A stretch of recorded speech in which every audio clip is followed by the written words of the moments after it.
Greetings, MPS family. Welcome to MPS Now, your source for the latest news happening across Montgomery Public Schools. In this episode, we have a lot of exciting updates to share from across the district.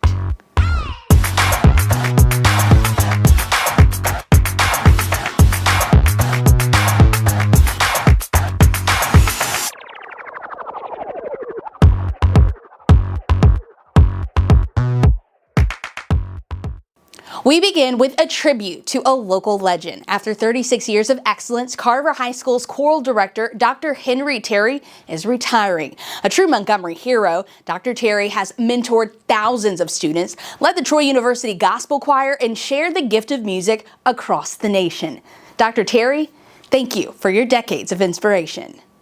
My musicianship is the gift that God gave me, and the fact that I was able to use it for 36 years to inspire young people to be better citizens, to be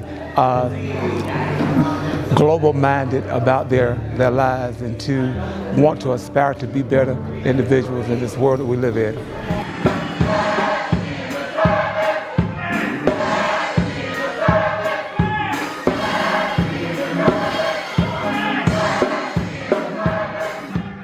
It has really shaped my life and values because music is so inspirational, and it's such a force that if you use it right, or if you, it can really take you places. And my music has taken me places. It's introduced me to some wonderful students.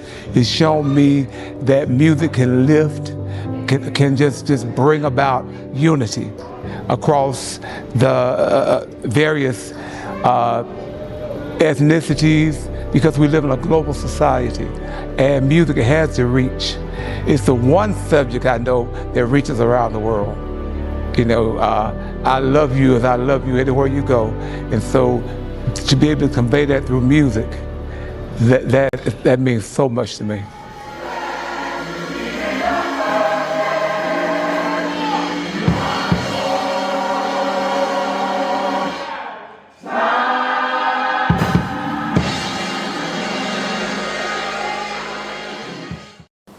A new era of athletics is officially here. We are proud to welcome Justin Hanna as the first ever head football coach for the Brew Tech Rams.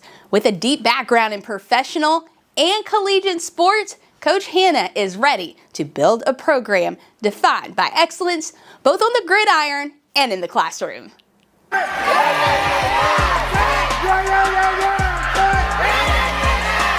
I'm very excited. This is a great opportunity, not only for students, but also for the culture of the school. We try to lead it with a spirit of excellence, and I can already see from my conversations with him that he's going to do exactly that. Seeing the support that Brew Tech is getting, seeing the things that have been done already, gives me a sense of peace. So I'm excited. Anything that helps our climate and culture and our school grow, I'm all about it. The main characteristic is cultivating a complete student athlete.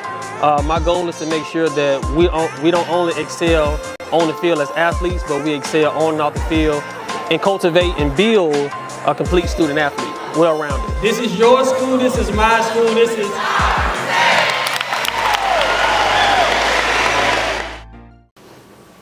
Playtime just got a major upgrade at Chisholm Elementary. Thanks to a grant from Blue Cross and Blue Shield, we've installed special adaptive equipment so that every student, no matter their physical ability, can play. Hello everyone, my name is Chris Jefferson. I would like to thank you for our new adaptive playground. Thank you all for coming. We often say that education happens in the classroom. But for some of our most vital lessons, social skills, physical health, and emotional resilience, that happens right here on the playground. However, for a playground to truly serve its purpose, it must be accessible to every child. So we started this grant program back in 2012, and it is for physical education, nutritional education, or adaptive equipment in those two spaces. So schools can apply for up to $20,000, which is what Chisholm got, and it allowed them to put in this wonderful, accessible playground, so that way all the children here at Chisholm could participate participate in PE. It is so heartwarming to see the kids enjoying the equipment. It's so great that they are able to smile and laugh and just have fun and be kids. They don't have to worry about what they can't do. This is an opportunity to enjoy themselves at recess with equipment that they can access. And that's what's so important. Kids just want to be kids, and this gives them an opportunity to do so. It means the world to our entire school community. Just to see my babies get excited about coming outside because they know there is now equipment that they can easily access and use to actually be a part of the PE time, it warms my heart. When Jason called about partnering together to get this grant, I immediately was like, yes, let's do it. My babies need it. One of my 5th grade students, I'm sad that she's not here. She's gone on a field trip, but she's in a wheelchair. And if she was here, no one else would be on it right now because she wheels up and she just mans the playground and is going to tell everybody how long they can stay up. So it just means the world to all of us. 3, 2, 1.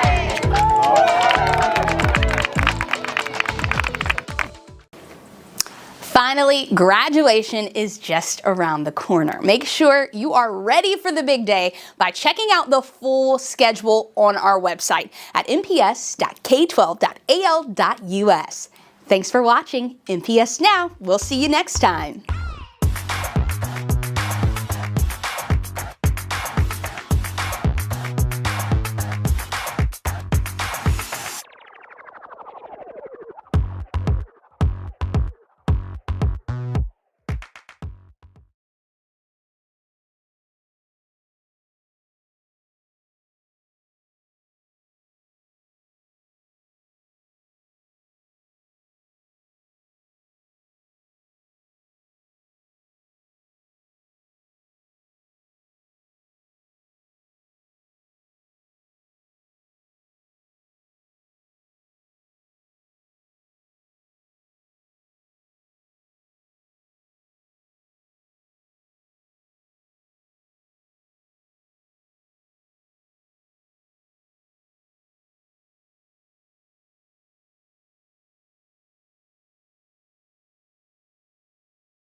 Good evening, everyone, and welcome to those of you that join us today and those of you that join us online.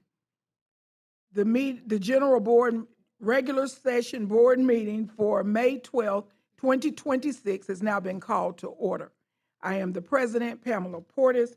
We have all of our board members present.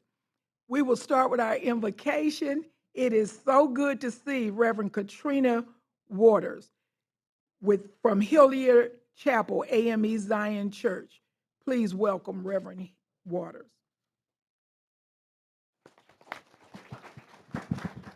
If you would bow your heads with me in prayer. Gracious God, our Father, we give you thanks for all things. We thank you that you are the creator and the sustainer of all that we need and all that we hope for. And so, God, as we come to this monthly meeting, I pray, oh God, that you will be in the midst. I know, God, an agenda has been prepared, but God, you guide the agenda. You make it what you would have it to be, that we might be better for our children and our families as they grow to be the citizens they are called to be. Now, God, bless this board. God, give them wisdom like Solomon. God, give them strength like David, that they might endure unto the end. God, let no weapon formed against our children prosper. God, we declare and decree that they shall rise up, oh God, and do the work. They shall rise up and be our future leaders. They shall rise up and be all that has been ordained for them. God, we thank you for all our administrators and the faculty and the staff and everybody, oh God, who plays a role and come in contact with these children, that they might not be a torture to them, but be a blessing to them. God, we thank you that you're aligning people and places and resources that will allow Montgomery Public Schools to be the best system it can be. And so now, God, as you bless the parents who do their best, God, to lead their children, because you said train them up in the way they should go. And when they get old, they shall not depart from it. So God, you help them. And when the parents are not able, God, send a village that'll carry the load. And now, God, as we end this prayer, God, I pray for every person under my voice. Lord God, as we do your business, as we do the work of Montgomery Public Schools, God, you take care of us. Bless those who are broken, those who are down, those who are out, those who just need a little more love, that their love might shed abroad. God, we'll be so ever careful to give you all the glory, all the praise, and all the honor, that when we finish this race and we get to the end of the journey, we can hear you say, well done, thy good and faithful servant. You've been faithful over a few things. Come on up, and I'll make you ruler over many. And all of God's children shouted together, amen, amen, and amen. God bless you. Ooh, thank you again, Reverend Waters, for solidifying our children's business with such a prayer. Now, if you will, stand with me for the Pledge of Allegiance.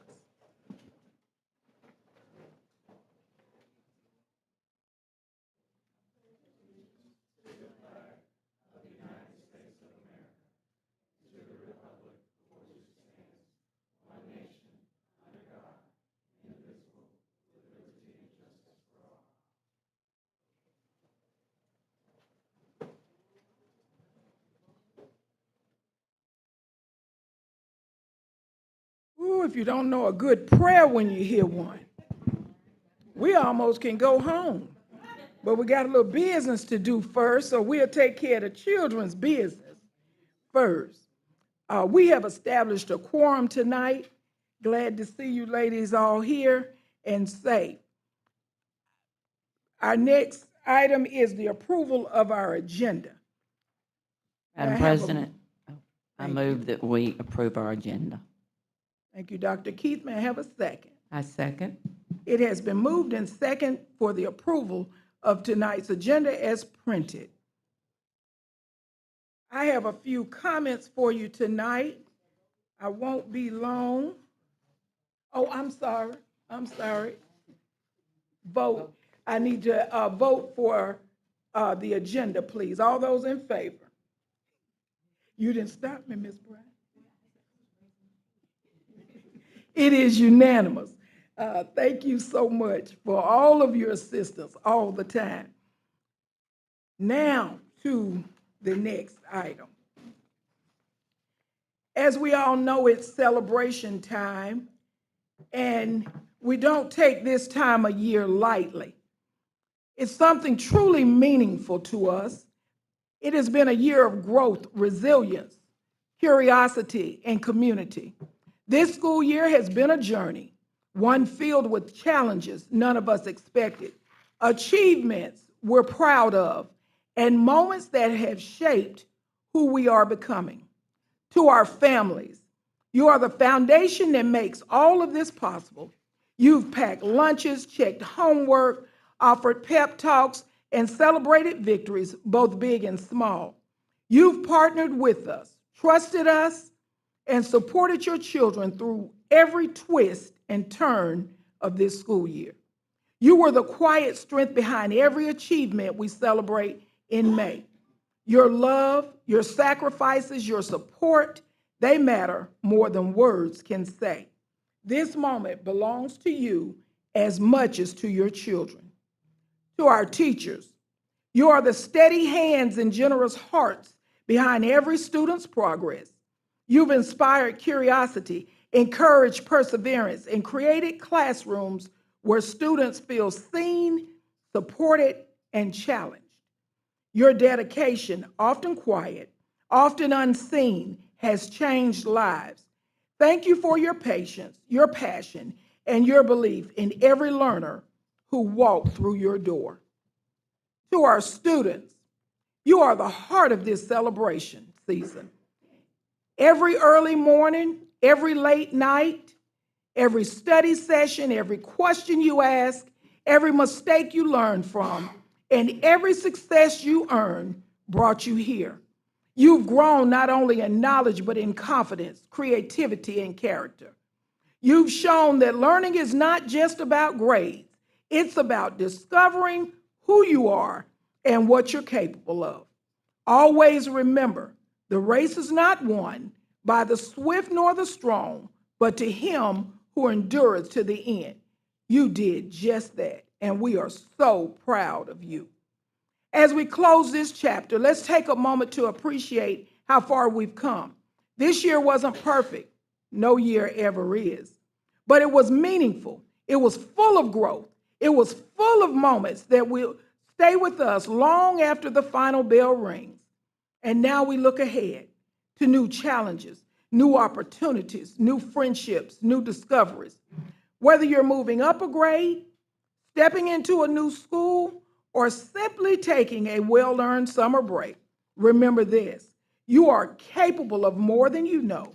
Carry the lessons of this year with you. Let them guide you, strengthen you, and remind you of what you can achieve. In closing, thank you, students, for your hard work. Thank you, teachers, for your dedication. Thank you, families, for your unwavering support. Together, we've made this year unforgettable. Together, we've built a community that learns, grows, and celebrates as one. Here's to the end of a wonderful school year and the beginning of everything that comes next. Congratulations, Montgomery Public Schools. Dr. Bird? All right. Thank you, Madam President. Good evening, Madam President, board members, employees, families, students, and members of our Montgomery community. Tonight, I simply want to begin by saying thank you. Thank you to our employees for the incredible work taking place across Montgomery Public Schools each and every day. As we move through the final stretch of the school year, I remain proud of the dedication, resilience, and commitment shown by our teachers, support staff, principals, and district leaders. This past week, we celebrated Teacher and Employee Appreciation Week and Mother's Day, and I want to publicly recognize all employees who continue to pour into our students daily. The work of educating, supporting, mentoring, feeding, transporting, counseling, and protecting children is not easy work, and we are grateful for the commitment our employees continue to show. I also want to thank our Board of Education for your continued leadership and service to Montgomery Public Schools. I believe we all share the same goal, and that is doing what's best for our students, employees, families, and community. As superintendent, I remain fully committed to ensuring that Montgomery Public Schools continues moving forward academically, operationally, and strategically. We continue pushing forward with initiatives focused on improving academics, expanding opportunities for our students, improving school culture, positioning MPS to remain competitive in an ever-evolving educational landscape. At the same time, we recognize growth also requires accountability, consistency, operational improvements, innovativeness, and strong communication. We remain focused on improving systems that provide better support to our schools, employees, students, and families. To our students, especially our seniors, we are proud of you. Continue finishing strong, making good decisions, and striving towards your goals. Your future is bright, and Montgomery Public Schools is proud to be a part of your journey. As always, thank you for your continued support of Montgomery Public Schools. Together, we will continue pushing our great district forward. Thank you. Thank you so much, Dr. Byrd. Next, we will have Ms. Rosanna Bruton with our board recognition. Good evening, Madam President, Dr. Byrd, and our distinguished board members. We are here to celebrate the dedication and achievements and contributions of our MPS community members. Tonight, we will recognize many individuals, and it is a privilege to highlight the incredible work happening across our district. First, we will start with Lamp High School boys tennis team. They received the second state championship title since 2023. The team's success was driven by extraordinary individual performances, including 3 individual singles state titles and a championship in the #1 doubles flight. Notably, the team was anchored by a historic undefeated performance in the #1 singles position. This championship highlights the depth, discipline, and sportsmanship of the entire team. Please join us in celebrating these scholars for their dedication.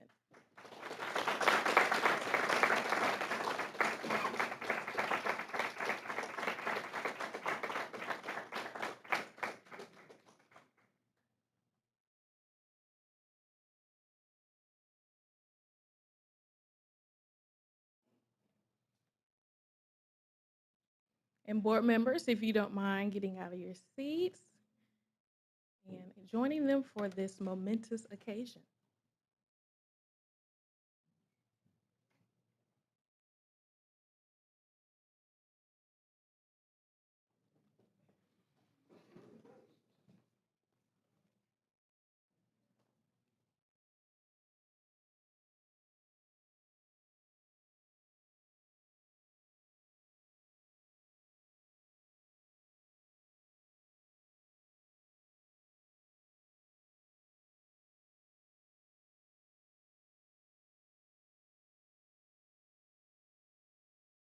Let's give them another round of applause. Yes, and board members and Dr. Byrd, if you don't mind, if you just remain standing for the moment. Next, we are proud to recognize 2 of our middle school athletic programs for outstanding achievement during the 2026 season. Congratulations to Johnny Carr for winning the middle school softball championship and Floyd Middle Magnet for winning the middle school boys baseball championship. These student athletes demonstrated exceptional teamwork, discipline, perseverance, and sportsmanship throughout their seasons. Their success reflects countless hours of hard work, strong coaching, and the unwavering support of their families and school communities. We commend these scholar athletes and coaches for representing Montgomery Public Schools with excellence both on and off the field. Congratulations again to our champions.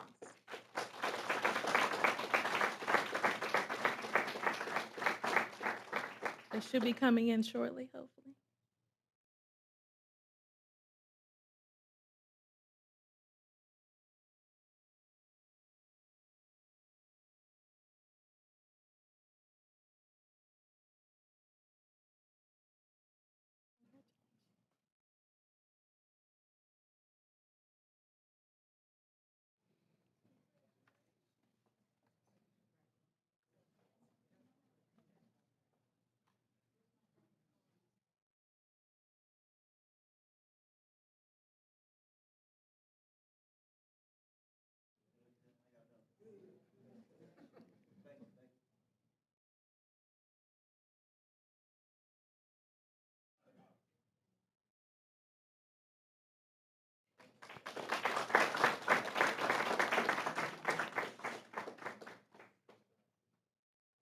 And at this time, if Johnny Carr is in the room or in the overflow room, we would like to invite them up. Going once, going twice. Okay, moving along. We would also like to recognize the following first place state championship track and field winners. From Park Crossing High School, we have Raymond Williams from Class 6A shot put.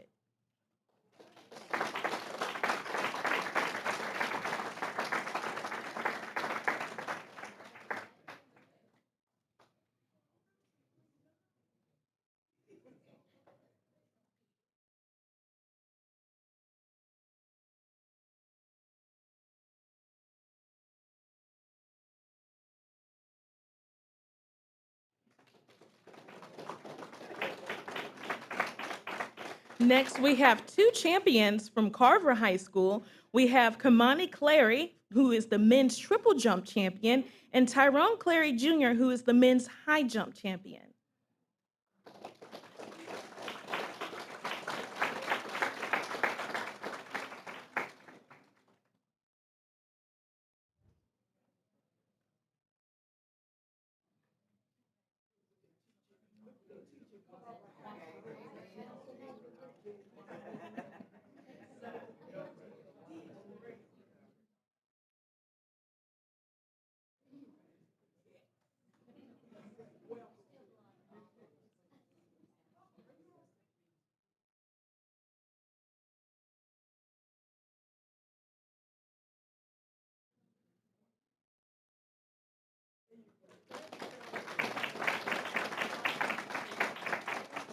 And from Brubaker Technology Magnet High School, we have Joy Taylor, who's the state champion for the Class 4A 5A 400 meter dash, and the silver medalist for Class 4A 5A 60 meter dash.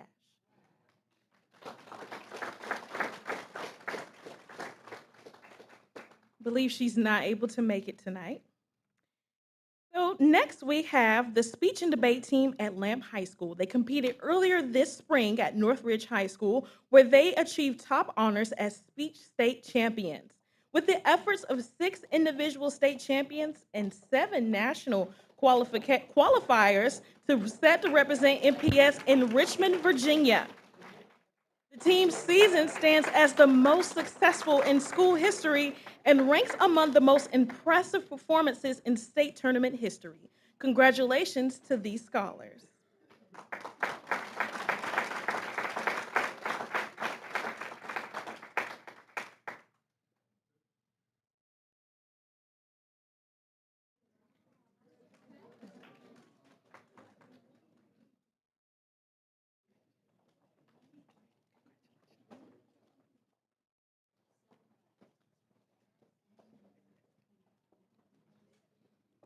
Montgomery Public Schools is proud to recognize its inaugural year of offering the Seal of Biliteracy.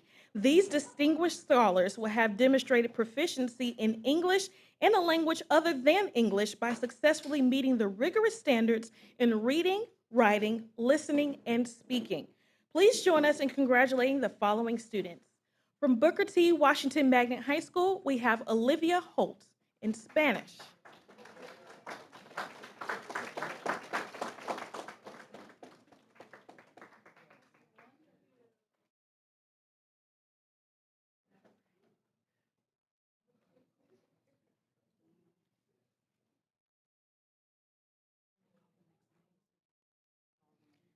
From Brubaker Technology Magnet High School, we have Miriam Castro Vasquez. We have Dayanara Salmanka Zakura. Forgive me if I butcher that. And then we have Juhan Lee, who is fluent in Korean. Then at Lamp High School, we have Annabelle Escobar in Spanish. Then we have Tice Moore in Latin. And we have David Guzman Galdames in Spanish and Latin.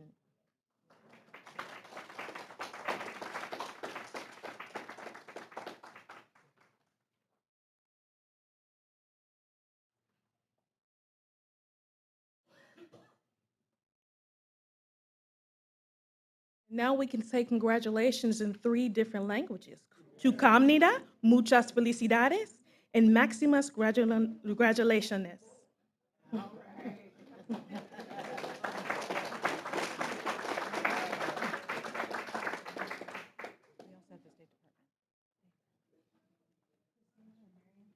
And if the State Department of Education can join us.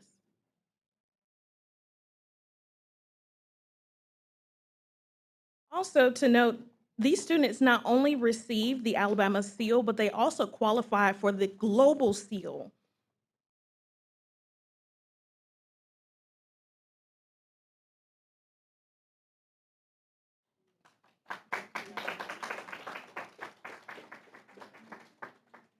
Next, Montgomery Public Schools proudly recognizes the outstanding accomplishments of our Jobs for Alabama's graduates, also known as JAG students, who advanced to the national competition in Salt Lake City, Utah, and earned recognition among the top students in the nation. The Knowledge Bowl team earned a top 10 national ranking, placing 7th, and the team members included Xavier Yates, a senior at Johnson Abernathy Gratz High School, Tania McConico, a senior at Percy Julian High School, Kentorian Walker, a senior at Carver High School, and Wayne Jones Jr., another senior at Carver High School. Alexander Edwards, a junior at Percy Julian High School, placed 2nd in the nation in financial budget development, placing top among the competitors nationally. Grace Cerna, a senior at Percy Julian High School, received national recognition and Digital Outstanding Chapter at the Impact JAG competition, ranking in the top 15 among the nation. And additionally, Ms. Jamie Phillips, the JAG Career Specialist, presented at the national conference to an audience of JAG specialists, program managers, and students on strategies for incorporating fine arts and students into the JAG programs. We will give them a round of applause in their absence this evening.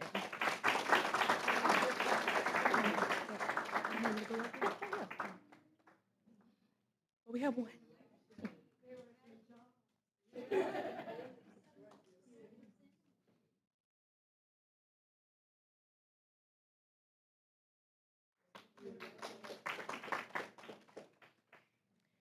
Montgomery Public Schools also proudly recognizes the outstanding accomplishments of students who earned top honors during the 2026 Montgomery Book Fest and Writing Expo competition.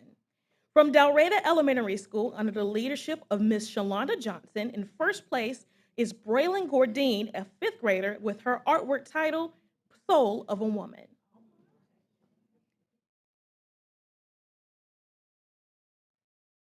In 2nd place, we have Linda Roblero in 1st grade with the title Ruby Bridges.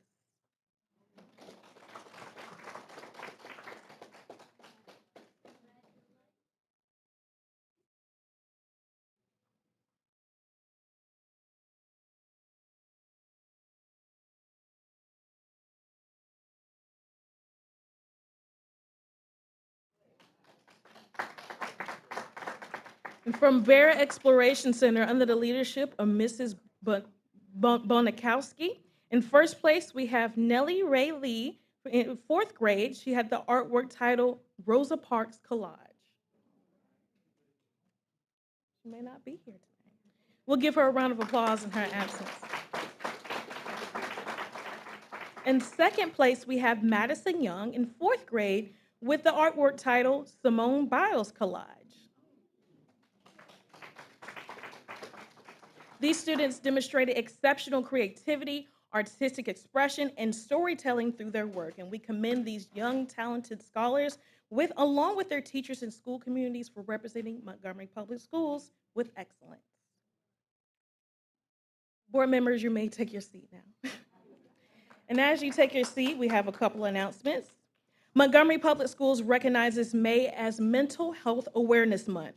We encourage our staff, students, families, and community to continue prioritizing mental wellness, supporting one another, and helping break the stigma surrounding mental health. Student and staff well-being remains an important part of creating safe, supportive, and successful learning environments across our district. We also recently celebrated Teacher Appreciation Week, and we proudly recognize the outstanding educators across Montgomery Public Schools. Thank you for your dedication, passion, and unwavering commitment to empowering our scholars every day. Your influence extends far beyond the classroom, helping shape the future of our schools, our community, and the next generation of leaders. Our teachers deserve more than just a week of appreciation, and we want you to know that you are valued, you are respected, and you're deeply appreciated for your lasting impact that you make every single day. Let's give our teachers a round of applause. In addition, we also recognize Nurses Appreciation Week and celebrate the incredible school nurses who care and support our students and staff each day. Your compassion, professionalism, and dedication make a lasting difference in the lives that you serve. Whether responding in the critical moments, providing daily care, or helping create safe and healthy environments, our school nurses are an essential part of the success and well-being of Montgomery Public Schools. Your work does not go unnoticed, and we are deeply grateful for the impact you make every single day. Let's give our nurses a round of applause. Be sure to follow us on Facebook and Instagram and tune into our newscast, MPS Now, and Stronger Together, the MPS podcast. Both can be found on our website. This concludes our board recognition.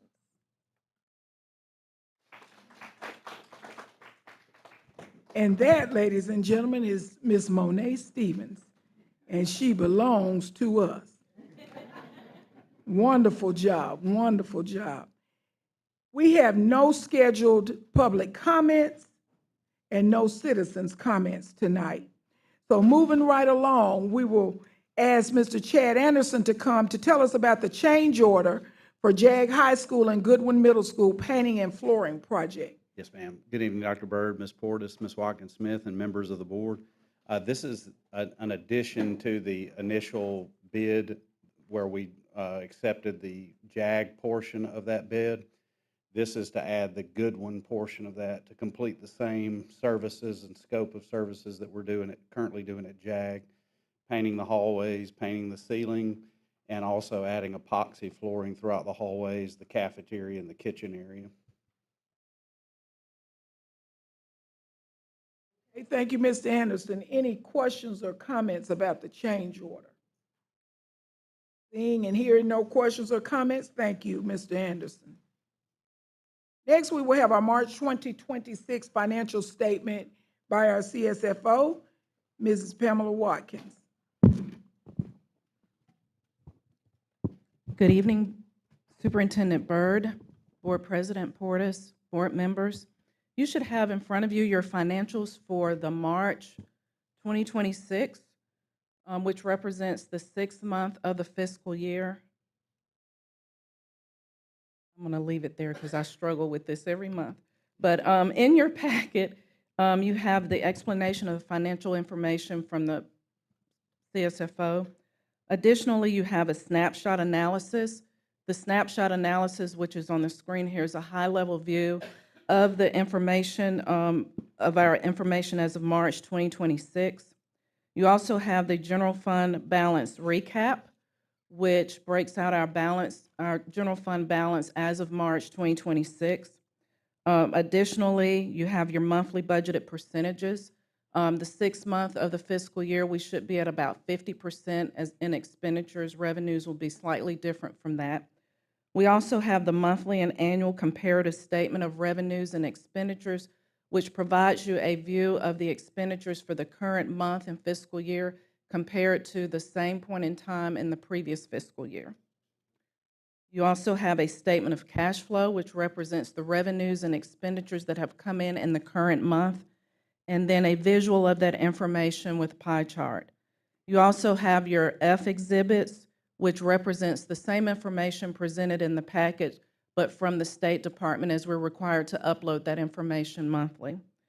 Additionally, this month you have an extra section, which is a community donations section provided at the request of one of the board members. We provided this from October to March. In the future, you will get that to represent the month that is being presented at the time. This information provides you the donations or the community support provided by our county commissioners, our city councilors, and our state legislators. It's broken down by school and the individual that made the donation, as well as why they made the donation, so what support they're providing to the schools. I think this is a good information to provide to you all so that you can see how the community is actually supporting our schools in the district. I'm going to go back to the snapshot analysis. In the snapshot analysis, you can see that our current fund balance is $128.7 million. That represents about 60% of the budget. As it relates to local funds, we have received about 90% of our local funds at this point in time in March. So although we have the 128.7, we have to keep in mind that we have received the grand majority of our local revenues. And so these funds will carry us through the end of the fiscal year as our local revenues drop drastically after the month of February. You also see our local revenue comparisons compared from fiscal year 2025 to fiscal year 2026. And then you also see the comparison of our payroll expenditures from fiscal year 2025 to 2026. Our expenditures, as I stated, are at about 50%. That always makes me feel good because that makes me feel like we budgeted correctly, which is right where we want to be. Additionally, I think that's all for that. Additionally, March does represent the 6th month of the fiscal year. So to kind of give a recap of where we are, like I stated, we're at 50%. But additionally, what I want to add tonight is that we also have information that I'd like to share that was presented about 2 weeks ago from the State Department, that while we're in the 6th month of the fiscal year and we're closing out and we're doing amended budgets that are due in the month of June, we also start looking at our budget information for fiscal year 2027.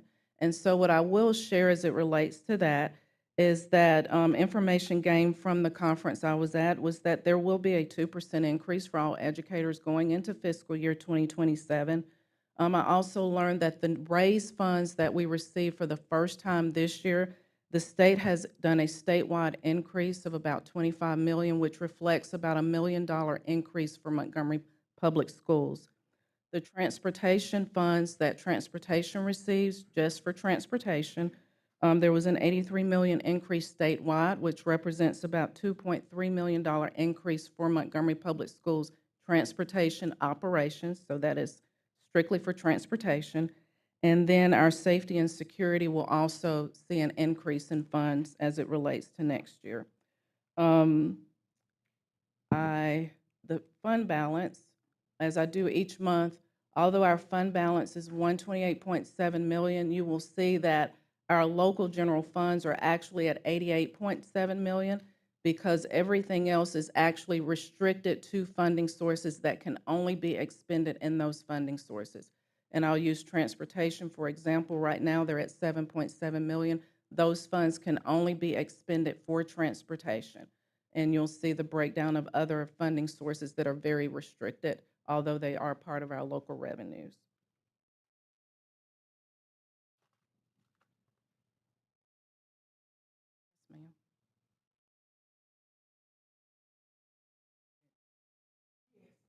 I'm Yes, sorry, I ma'am. was looking at the numbers. Yes, ma'am.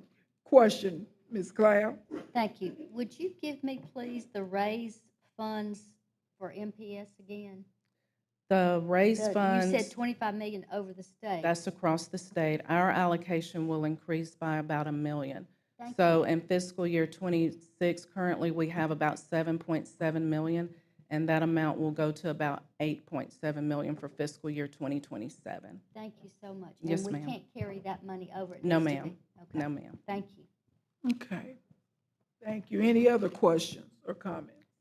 And she's right, we can't carry it over, but however, we are trending on target to expend all of those funds. Okay. Good. Thank you, Ms. Watkins. At this time, we will have Attorney Kane Burnett to come and talk with us about judicial validation resolution. Welcome, sir. Thank you very much, Ms. Portis, Dr. Byrd, board members. Pleasure to be with you. The agenda description is a judicial validation resolution, but this is really a much broader agenda item, I would say, and is the culmination of a process that many of you are aware of from beginning in 2019, 2020, with the planning process for the ad valorem referendum that, as you know, was approved by a very large majority in the county. The resolution you have before you tonight is the first opportunity that the board has to go through a bond issue for the capital projects that are being supported because of that referendum. Tonight is what I would call phase one. It primarily, almost exclusively pertains to the Dr. Percy Julian project, which I happened to drive by on Sunday because I was down here with my two boys, and it is well on its way, I can say that. This resolution goes ahead and authorizes this first bond issue within parameters. By parameters, I mean there are certain targets that if the bond issue comes within those targets, then it's approved by virtue of your action tonight. So those targets, and the resolution you have runs 27 pages, so I'm going to suggest that I just run through some of the highlights and not bore you to tears. But the resolution authorizes an up to $200 million bond issue. Your very capable finance team is going to drill down on those numbers over the next, I would say, 1.5 to 2 months to see what the final number will be, but we know it will not be more than $200 million. It authorizes the financing to proceed so long as the final interest rate is no more than 5.99%. We don't know what's going to happen in the markets, but we don't want to be subjected to an abnormally high interest rate, with the understanding that these will be tax-exempt warrants of the board. So it can't be above 5.99%. You will retain, as required by state law, you'll retain the right to prepay these at no later than the 10-year mark. So if, you know, at the 10-year mark, if it makes sense and interest rates have gone down, then the board would retain the opportunity to prepay these, do what's called a refunding to try to take advantage of a lowering of your interest rate. This financing will go through the typical State Department of Education review process, and I'm happy to also say that we've been working, as mentioned, with your finance team, Rice Advisory. We have Doug Draper here from Bank of America Securities, who's the lead underwriter on this. Pamela Watkins, of course, has been indispensable as we move forward with this process. Board Attorney Powell has helped us with the review of the validation materials, and that process we expect will move forward within the next week or two. As that plays out, we would expect to try to target a closing sometime in the next 60 to 75 days. That may vary a little bit here or there, but that's the general background. At that time, the funding would be available for the board to carry out the remainder of the Dr. Percy Julian project, as well as some preliminary costs that are associated with Capitol Heights. I'd be happy to answer any questions you have about the resolution or the process broadly. Any questions or comments? I will tell the public and everyone that the board members got an opportunity to, a couple of us at a time got an opportunity to listen, to hear, and ask questions. So we are as well versed as we can be. They did an excellent job of answering our questions and our concerns. So with no questions or comments, it looks like everybody feels pretty good. All right. Thank you very much. And we know where to find you if we develop. Yes, ma'am, you do. You sure do. You sure do. Okay. Ms. Watkins, you want to come back one more time. Divot assets and professional services agreement. Yes, ma'am. So in front of you all, you have, or I'd like to make a recommendation for the approval of the divot assets. Yes, I'm sorry. Oh, I'm sorry. Yes, sir. Go ahead. I apologize. This resolution will require a vote tonight if the board is agreeable to that.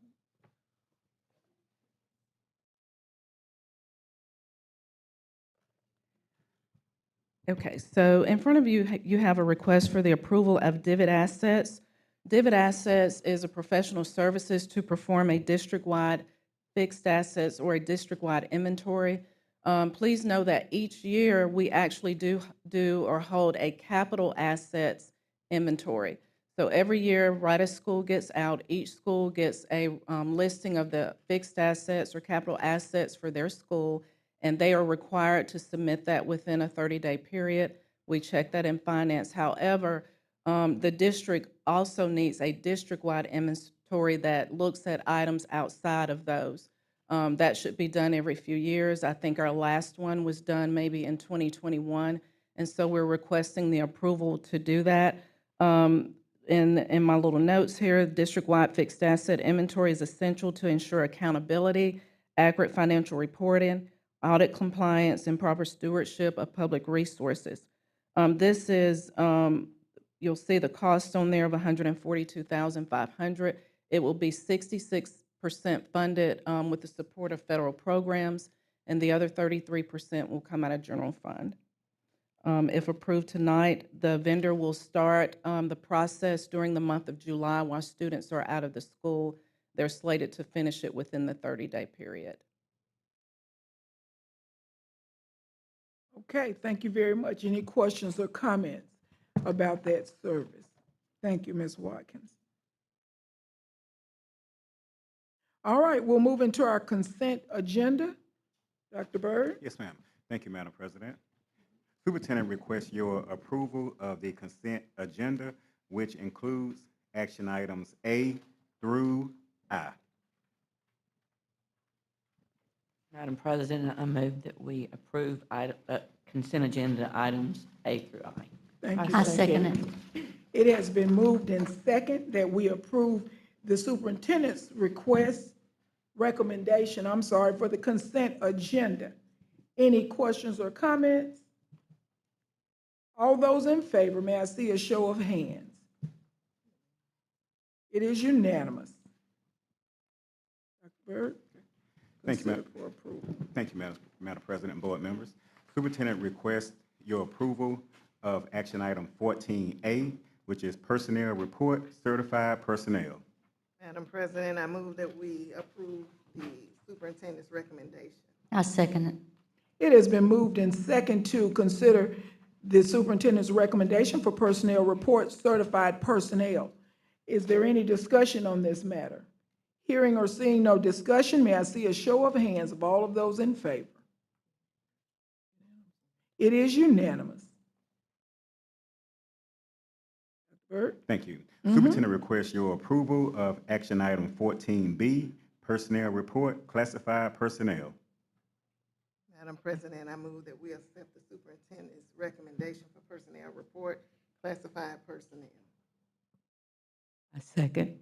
It has been moved in second to accept the superintendent's recommendation for personnel report, classified personnel. Any discussion on this matter?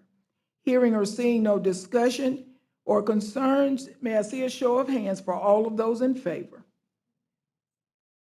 That item is unanimous. Dr. Byrd? Thank you. Superintendent requests your approval of action item 14C, supplemental personnel minutes. Madam President, I move that we accept the superintendent's recommendation for supplemental personnel minutes. I second it. I second it. Thank you. It has been moved in second to accept the superintendent's recommendation for supplemental personnel minutes. Any discussion on that item? Hearing or seeing no discussion, may I see a show of hands of all of those in favor? That item is unanimous. Thank you so much. Our next meeting will be June 9th, 2026, 5:00 p.m., same place, same time.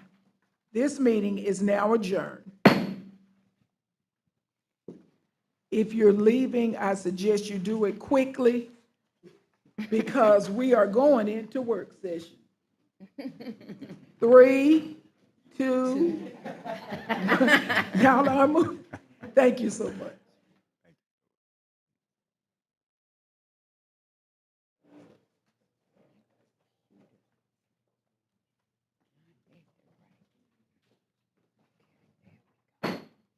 The work session for May 12th, 2026 is now called to order. We still have a quorum established. May I hear a motion to approve the agenda? Madam President, I move that we approve the agenda as written. I'll second it. It has been moved and second to approve the agenda as written. May I see a show of hands for all of those in favor? It is unanimous. Thank you. The next items will be received as information. Mr. Pate Czar. Well, Miss Laura is here with us tonight from Volker. Yes, ma'am. Pate taking the evening off. That's right. I was going to say he's been busy trying to get groundbreaking ceremony lifted off out at Percy Julian, so he got the night off. You guys got me tonight. Good afternoon, President Portis, Vice President Smith, board members, Dr. Byrd. Thank you for allowing me to come and just do our monthly update to the board.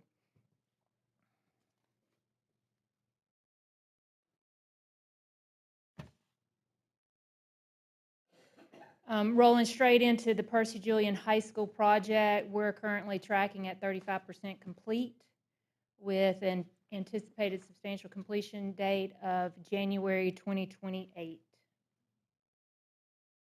Rolling into our project progress, I wanted to just kind of swing ahead to this overall footprint of the building. It kind of gives you a aerial bird's eye view of progress, looking down on the actual footprint of the building, and I thought it's really telling. So with section A, which is our instructional classroom space, that's a 2-story space. We've got CMU interior block, it's complete. Our exterior sheathing is progressing. The brick has been selected and it's ordered for the project. Our structural steel roof trusses are complete in section A. We've got metal decking for the roof structure being installed. Installation of the overhead mechanical and fire piping is ongoing in this area. Our in-wall plumbing install is roughly at 50% complete for this section, 35% complete for the second floor area. Our overhead install is roughly 35% complete for plumbing.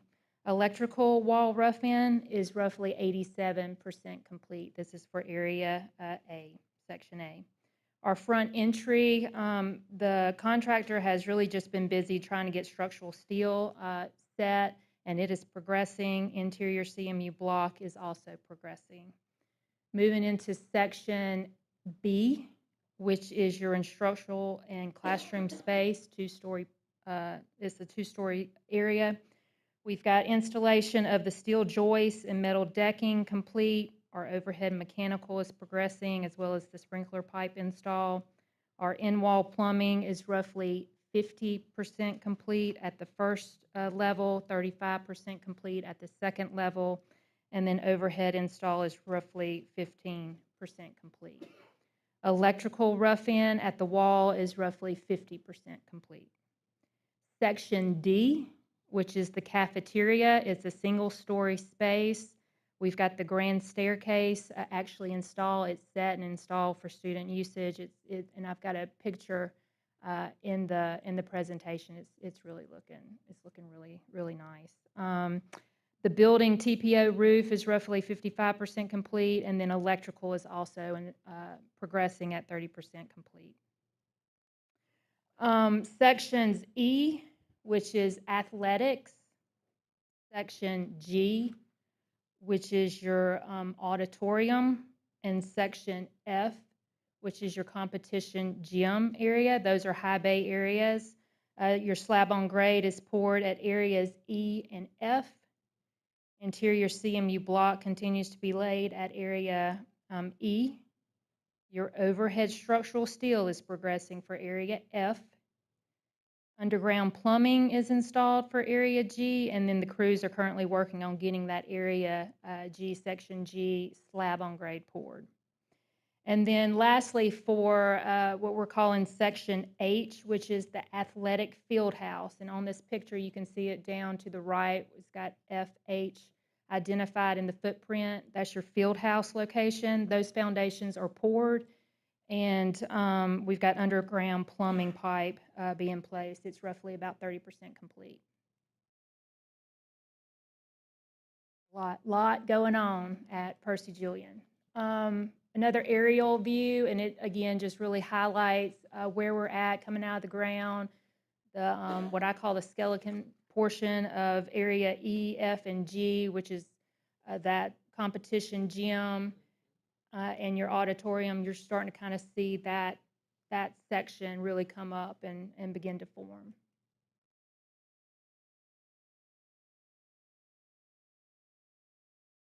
Again, just some exterior, interior pictures of progress. This is area A for an entry of the school.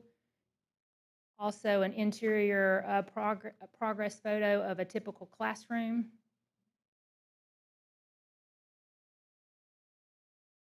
It just went right on through.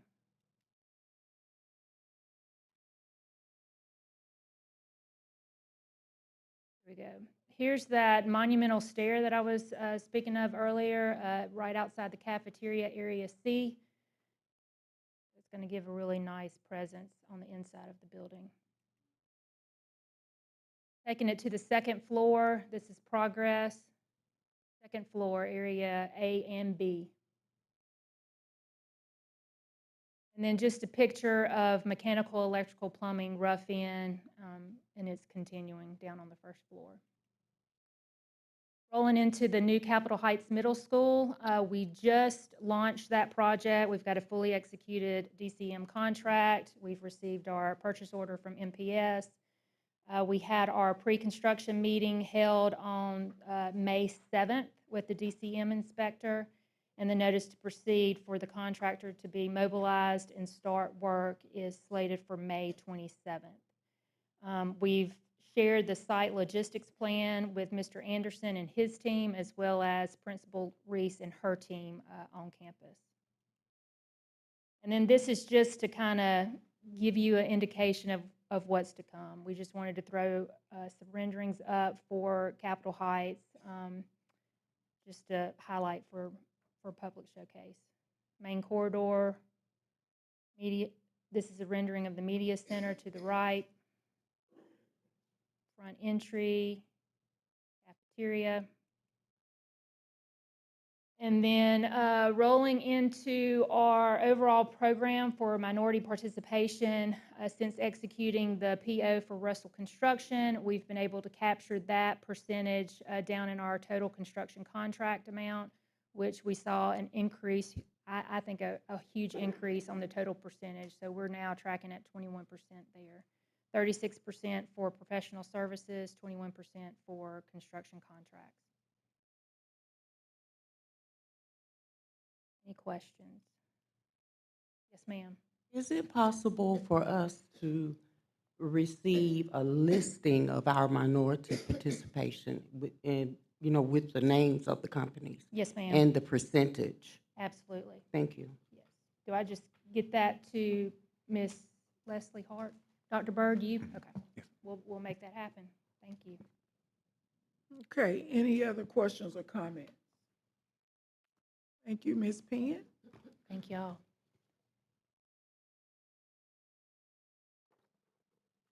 All right, student enrollment recruitment plan. We welcome Mr. Adrian Bond, president of CASIA K-12.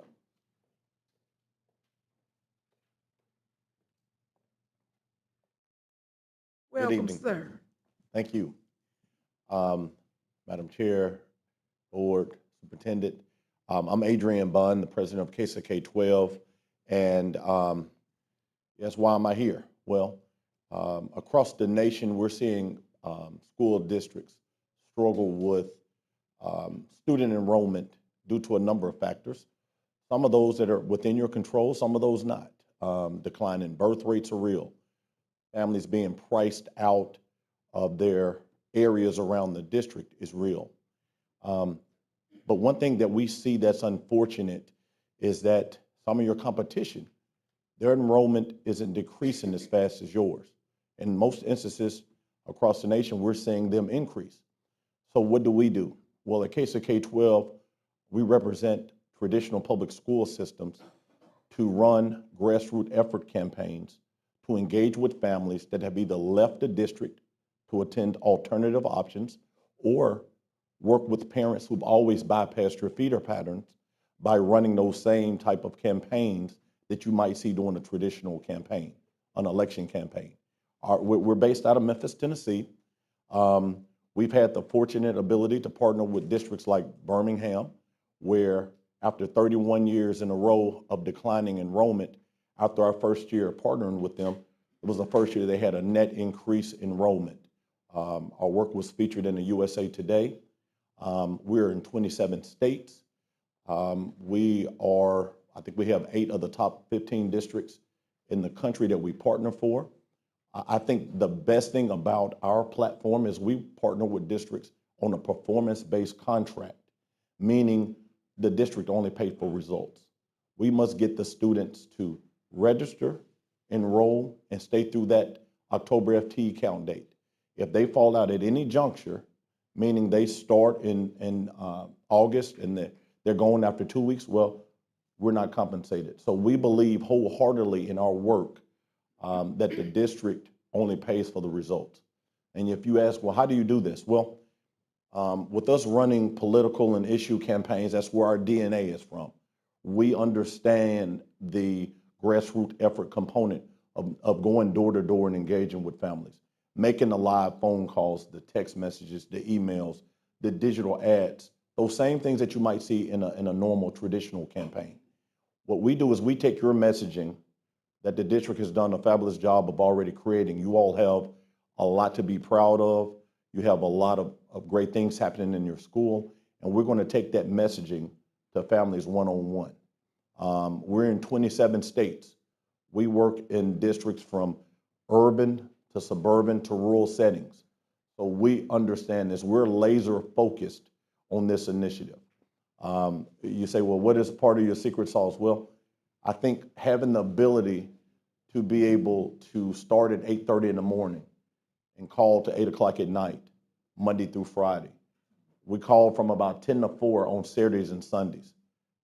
That's what it takes in order to engage with families when it's best times to reach families. And oftentimes we see districts that struggle to kind of take this initiative on. They may have efforts that they can do one time a weekend when they go knock on doors.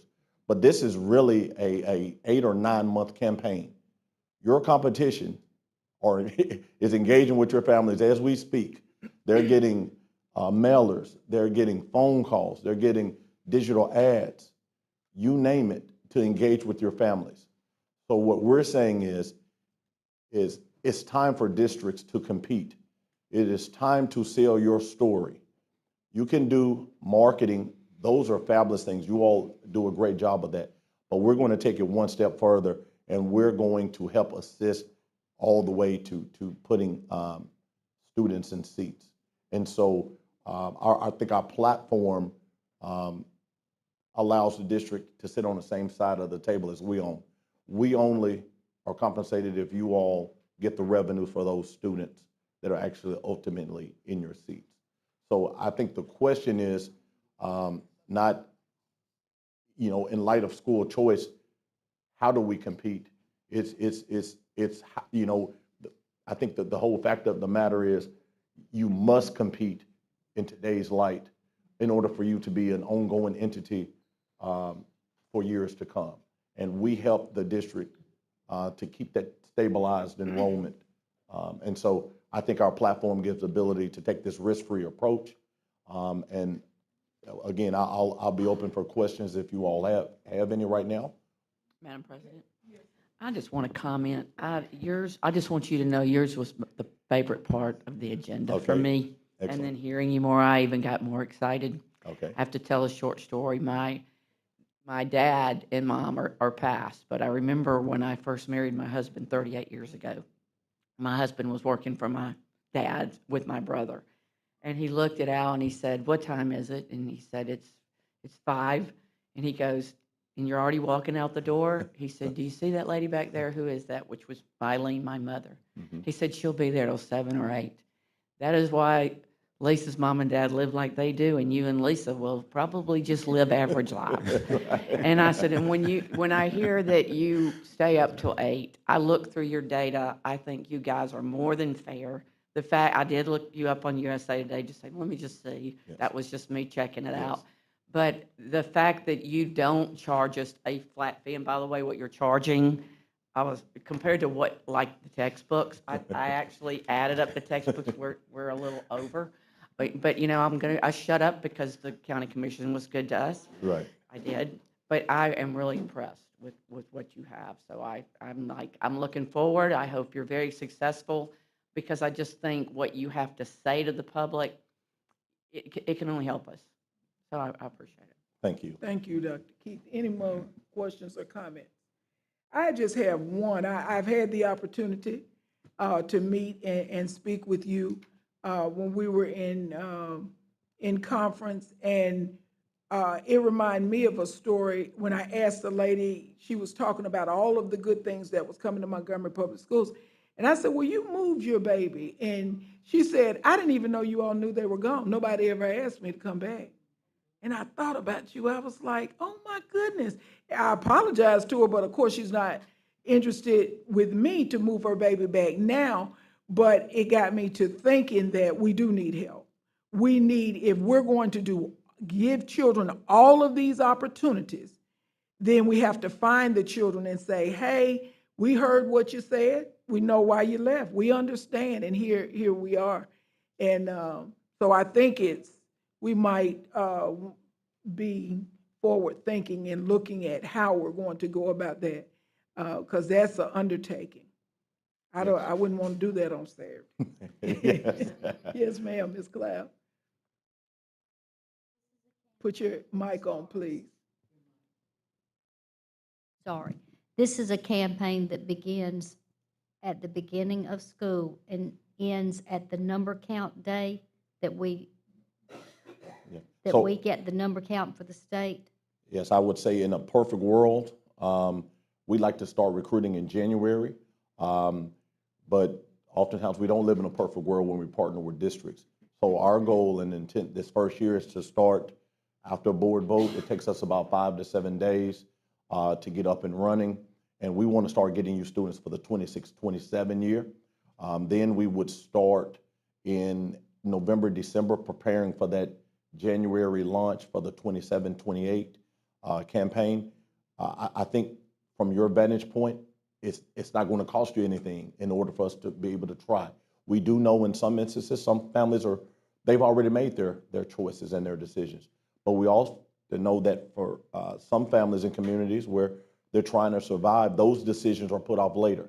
So we want to make sure that we're putting our best foot forward to engage with those families now. So in this case, we'd like to start as soon as possible for the 26-27 year. And yes, we will continue through that FTE count date to ensure that those families remain committed and active as of the date in October.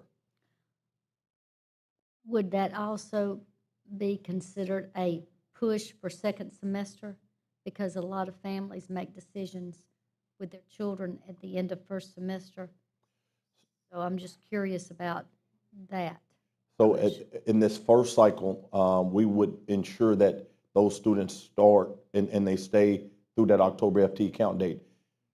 When we're preparing for the 27-28 year, if the administration wants us to start in November, December, and for the 27-28 year, oftentimes, I can tell you an example, Orange County, Florida, down in Orlando, our work was highlighted in the New York Times. We recruited over 1,900 students for them last year. We probably had 100 students that came between December and January. So when we're engaging with those families, we're trying to get them for the 27-28 year, but oftentimes they're excited and they will start now. The good thing about those scenarios is we're only paid if they show back up for the 27-28 year. So you get the benefit of getting those families in December or January, and it's on us to keep them active through the October FT count date of 27. Thank you. All right. Good questions. Any other questions or comments? Thank you so much. Thank you. Mr. Anderson, facilities update. Good evening, Dr. Byrd, Ms. Portis, Ms. Watkins-Smith, and members of the board. Going through our list of capital projects, we'll start with the Davis Elementary HVAC project. Phase 1 is nearing completion, and we are working for an overhead inspection to be coming up here in the next couple of weeks for that. Phase 2 will be the majority of the rest of the school that will be completed during this summer. That's the goal for both Davis and Danley, to try to complete as much or all of this during the summer months, of course, while we have no students in the building. The Carver High School turf and track replacement is complete. We'll be scheduling for substantial completion here in the next couple of weeks with the State Department with DCM. The Forest Avenue roof replacement and South Lawn Elementary roof replacement tear-off is underway. Thank goodness we did not tear off with the 5 inches of rain that we received last week, so we were in good shape on that for the most part. The JAG athletic improvements, the drainage and electrical conduit is being run now, and working on that. The clear off is pretty much complete, and they have the drainage in for the turf field. That's been covered up now with a rock for that. The Danley Elementary HVAC renovations, again, it's in the first phase. Second phase will be beginning shortly as we get into the summer months. The JAG painting and flooring project is underway. They're working on the painting in the 9th grade wing as we currently speak. They've started to put some of the epoxy on the curbs of the side of the wall, the trim on the side of the wall, and then again we'll get really hot and heavy on that during the summer months when the students are we're gonna consolidate them to one area of the building and really try to get in and work full days instead of nights and just nights and weekends. So that'll be that part of it. We've taken out most of the lockers and covered those over with the lathe, and getting ready to cover that over with the mortar and cover that in. And then we just approved the Goodwin portion of that project, and we'll begin with that. And I already texted Ms. Howard. She's excited to get that started there at her place as well. The JAG elevator renovation is pre-bid is set for May 19th, and bid is set for May 28th. Again, that not only includes the renovation of the 2 elevators that are there in the building, but also the fire alarm as well. That'll update the fire alarm in the 9th grade wing, which that's what's currently covered, and it will also add fire alarm to the main part of the building throughout the entire building for that, and then it'll flow right into the field house that'll be bid out towards the end of this summer. The Flowers HVAC renovation and Bear HVAC renovation, we're working on the design for that now. Our plan is to try to bid that towards the end of the summer. One, we don't want to get ahead of our labor. The 2 contractors that are doing Danley and Davis right now, those are the ones that have done all of these projects so far, so we want to make sure that we're not outpacing our labor in the market and getting a high bid from that. So we're pushing that to try to get to the completion of Danley and Davis and get as many bidders on that project, on those 2 projects, as we can.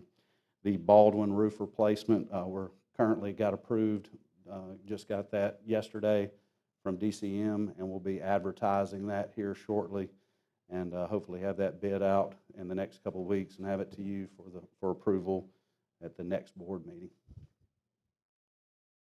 Okay, any questions or comments for Mr. Anderson? I just have one comment. I know it appears Flowers has a huge bubble in the lunchroom from the floor. You know about that? We pulled that out and ran some self-leveling concrete to patch that over. Once we complete the HVAC renovation, we'll be doing the same thing. We'll be adding the epoxy and the painting of the hallways into the bids with those HVAC renovations.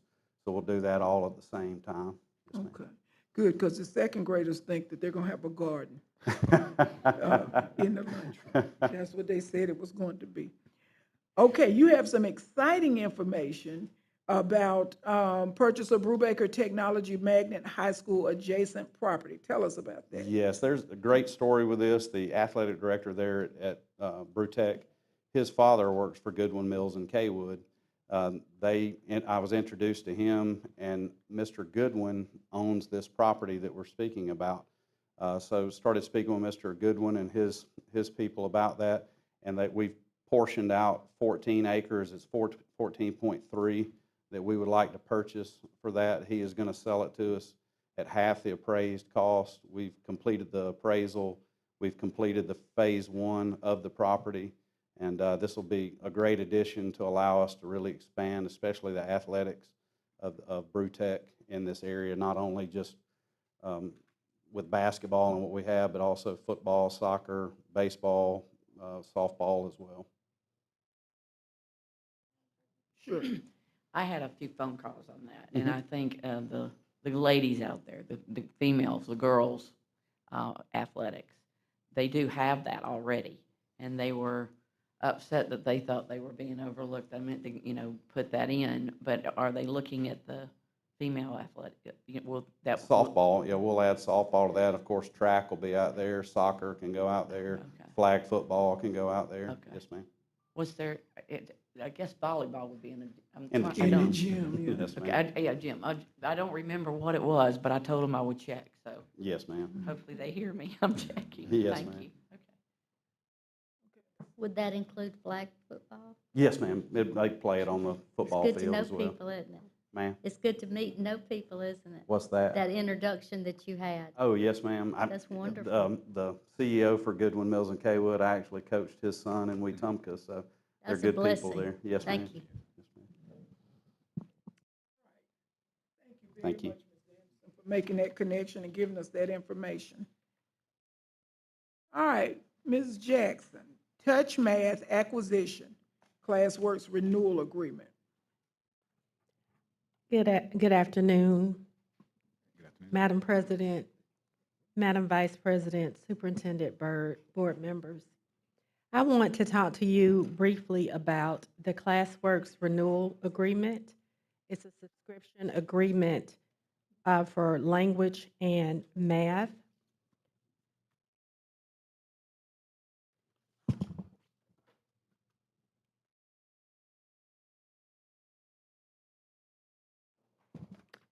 This is the district's 4th year partnering with Classworks to support student growth. The main areas that we focused on are the student achievement, early identification, closing the achievement gaps through those ILPs, and also having progress monitoring. That helps the teachers when they are developing the IEPs to see what gains students have made in both English language arts and math. This slide just talks about or illustrates the student use and teacher use, how many login sessions, the days of the week where you have the most logins. And we screen our students 3 times a year. We have a fall, winter, and spring screening. And it shows you the percentages of the students who are at urgent intervention on watch or at or above level. We also have the same percentages for our math screening results. And our individualized learning, the pie charts for language arts shows that the most gains were in the areas of reading, listening, speaking, viewing, and also grammar usage mechanics. For math, the areas with the greatest gains were on numeration, algebra, and measurement. We also like to list the high-performing schools. If you see for language arts, we have mastery, ratio, student count, and average score. And as well, we have those for math. And you can see some of the schools are in every area, particularly Vaughn Road. They have a high usage, as well as JAG High School. Progress monitoring. And as I said, this assists teachers when they are developing IEPs in the spring. This data is very useful to them. For language arts, it has the student count by progress monitoring type. The areas, again, the highest areas are reading and grammar usage. For math, the highest areas are operations, mathematic procedures, and algebra. The data is accessible not just to teachers, but all of the data points was pulled directly from Classworks Insight dashboard, And this is something that, this is a feature that the district has at no cost 24/7 to be able to analyze the data to see how our students are progressing in real time. In addition to that, teachers can generate and print specialized reports to share with the members of the IEP team, most importantly, share with parents. However, parents and students have access as well. So the renewal cost is $238,000, $238,632.50 to be funded through IDEA or state SPED. Do you have any questions? Any questions or comments for Ms. Jackson? Thank you so much. Oh, Thank you. I'm sorry. This is just for the SPED kids. I was just making sure. Correct. Okay, that was all. That was my only question. I think this data ought to be shared. I mean, when you look at our schools, a good many of them are, anywhere from 75% to 100%.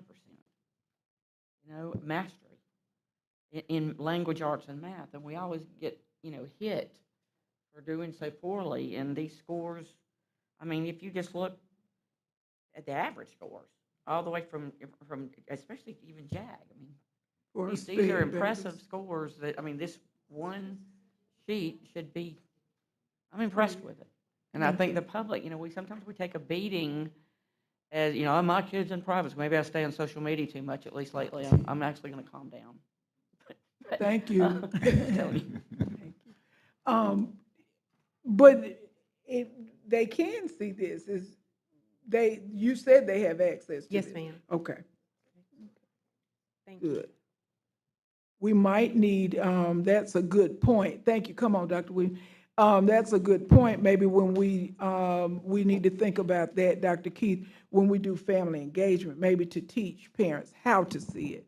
I think that's sometimes our barrier. They don't know I how agree to with you look at it. because we have all Yeah. this wonderful things that parents need to be able to know how to use.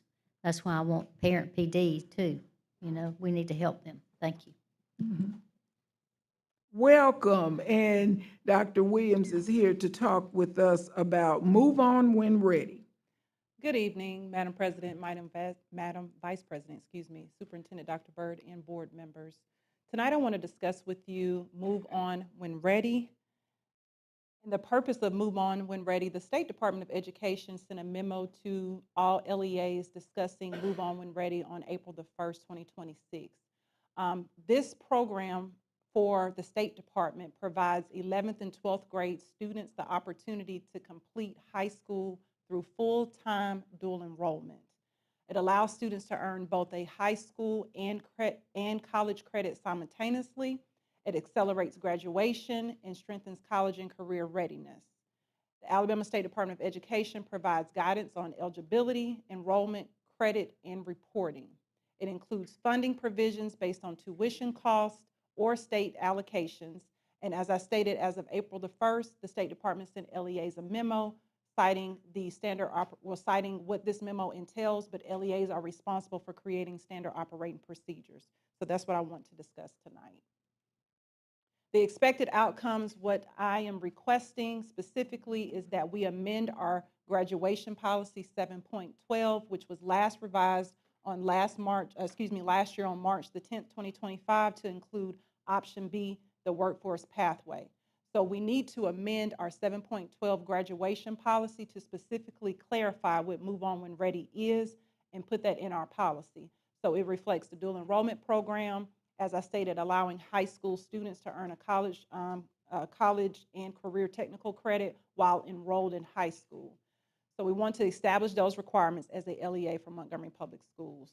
We're going to implement standardized operating procedures, as I stated, for all stakeholders, which looks like what is the principal's responsibility, the counselor, the teacher, the student, the parent, what is each stakeholder's responsibility in this Move On When Ready. And we have been tasked as an LEA to ensure that we create standard operating procedures by July 1st, 2026 of this year. That's per ALSDE. So what we've done so far, I've been working with the Director of Counseling as well as the Chief of Student Services, and we have phased out what that standard operating procedure will look like for Montgomery Public Schools. So in phase one, we have completed phase one, and that is pre-board preparation from before until yesterday, where we developed FAQs for students and parents. That is complete. We've developed the Move On When Ready standard operating procedures. That is complete. Review before finalization with you all tonight. And then phase two is to present the plan to the Board of Education, which is today. After tonight, phase three, we will be in the post-approval rollout, which will begin tomorrow through May 19th, where with communications, we would like to send out a survey to parents to see which students and parents are possibly interested in Move On When Ready with Montgomery Public Schools. So that survey will go out as well, and then send district and school level communication after we receive that data. Host virtual parent informational sessions tentatively tomorrow if possible, but we're going to push that back. So I will revise that because we want to get the survey data back first. And then after that, counselors will distribute consent forms for those who are possibly interested in Move On When Ready. Phase four, implementation setup, June 26th, finalize student applications and eligibility. Again, meet with counselors, finalize enrollment list. Phase five, conduct schedule audits and data verification. And phase six, full launch, which would be August 2026. Students begin their Move On When Ready pathways and begin monitoring and support. And so again, we're asking to amend the policy 7.12 to reflect Move On When Ready because it is passed down from the State Department. All LEAs are asked to create standard operating procedures. All right, any questions or comments? Let me go to Ms. Smith and then Ms. Brown. This question really probably would go towards Dr. Byrd more so. I know we were talking about the block scheduling, and now with the state saying we're doing Move On With Ready, will all of our high schools be ready to maybe conform to the block schedule? So for children who may want to participate in that. We are scheduling that transition. We are, of course, working with CNI. We do know, of course, that our magnet schools that we're going to delay that transition, but we are working to make sure that we first move with our traditional schools and then we will transition our magnet schools. So yes, ma'am, we will be in compliance and ready. Okay, Ms. Brown. The only question I have, maybe I missed it because you were talking a little fast. I'm sorry. But the April 27 date, counselor's work session, did that happen? Yes, ma'am, it did. So the director of counseling did have a meeting with the school counselors to discuss Move On When Ready and what those standard operating procedures would be. Yes, ma'am. Thank you. Yes, I have one, I'm sorry, go ahead, Dr. Coleman. Thank you. I don't know what I'm missing here, but I understand the dual enrollment, excited about that.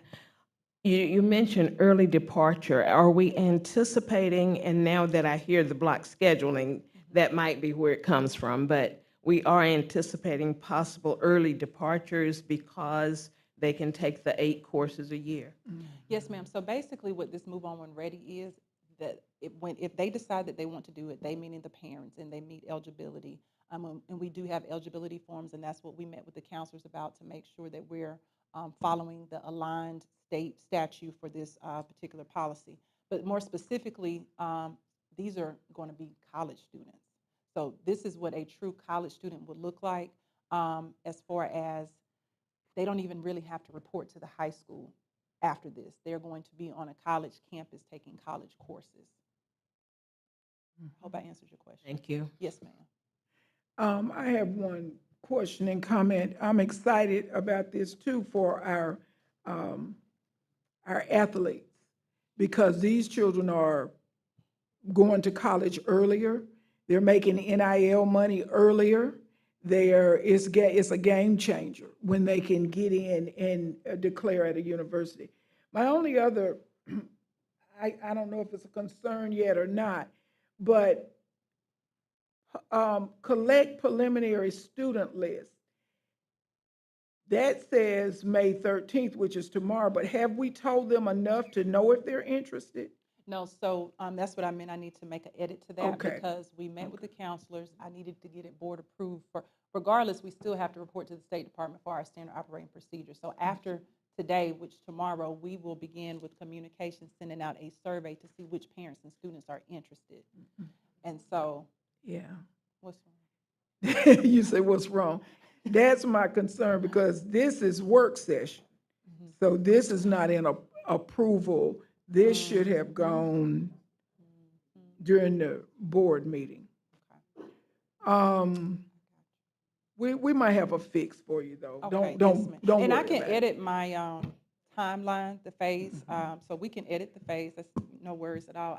If we edit the phase, then I'll meet with communications so we can make sure our timeline is changed. Well, yeah, we'll make sure you're in compliance with the state. I take it that the State Department kind of puts you behind the 8 ball. Is that? Well, we received the memo on April the 1st, and then from there, we had to have meetings and get So everything. that's in It's okay, compliance. we have a But, yeah. fix. We'll be okay. Well, thank you. Okay, thank you.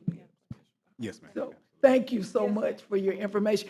And also, Dr. Williams, will you make sure that the board members, when you get that packet together, so they'll know, they'll have access to this information? If the community asks them, then they too can help spread adequate word of what we're doing. Yes, ma'am. Thank you. Thank you. All right, 21st Century Community Learning Centers, Mr. Isaac. Good evening, Madam President, Dr. Byrd, board members. Sorry, my brain stopped for a minute.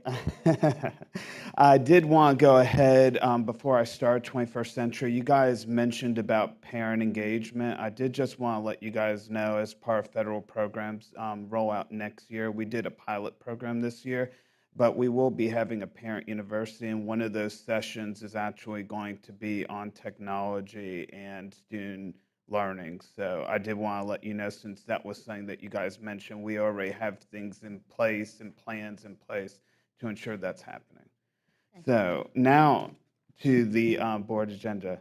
Apologize for that. But 21st Century, before I get started with preliminary information that we received from the State Department, I did want to say a special thank you. In the audience, I have Annette Scoggin with me. She's our compliance officer for 21st Century. She was integral in working with the schools, with budget development, with applications. So the results that I am going to be sharing with you in just a moment was a large dealing with her working with the school. So I just wanted to say thank you. As far as the preliminary results, we did receive information back from the State Department late last week on the sites that are preliminarily going to be funded. And when I say preliminarily, there is an appeal process that all districts have in the state, and it's about a 45-day period. So until that appeal process is over, we won't actually 100% for certain know what schools will be funded, but they send out this list of preliminary funding. And I feel pretty confident that the schools that were chosen to be preliminary funded are going to remain that way. So out of the 7 sites that we applied for, 5 of them were chosen for preliminary approval. Those 5 sites are Brubaker Middle School, Capitol Heights Middle School, Flowers Elementary, Goodwin Middle, and McKee Middle. Out of those 5 sites, for each year of the program, it's going to bring in just a little bit under $1.5 million. So for a 4-year period of time, that will bring into district for the 21st Century After School Program $5,781,272. So we are excited about the results of that and know that there are already conversations and plans for the next cohort whenever the State Department does release that we will be on top of that and make sure, through the leadership of Annette, making sure that we apply for more grants. For the 2 sites that did not receive it, we are already requested comments and scores so that we can be on top of it. So when the next cohort comes out, those 2, we already have base level applications. We'll have comments and feedback, and we'll already be able to start with those 2 sites in application process, in addition to having more opportunities with other schools. So, any questions about 21st Century? No, I just have one comment. With this additional funding for these schools, do the building leaders know how to enhance that program and how to utilize these additional funds to make it a very impactful session? That's a good question. As a requirement from our district office, it's not a requirement by state, but we've already put these plans in place. And that does professional development sessions with the schools, as well as there's office hours. There's also weekly emails that go out just to provide that baseline PD. But as a part of the development process, it did have to meet 21st century guidelines, which is to incorporate STEAM into those, or for some of these sites, it will also be different community-based projects. So everything that they're doing, there were PD sessions prior to application development, so they knew what the expectation was. There's been PD since then, and we'll continue that PD over the summer to make sure that they have the resources they need to make sure that this is a well-rounded program. Good.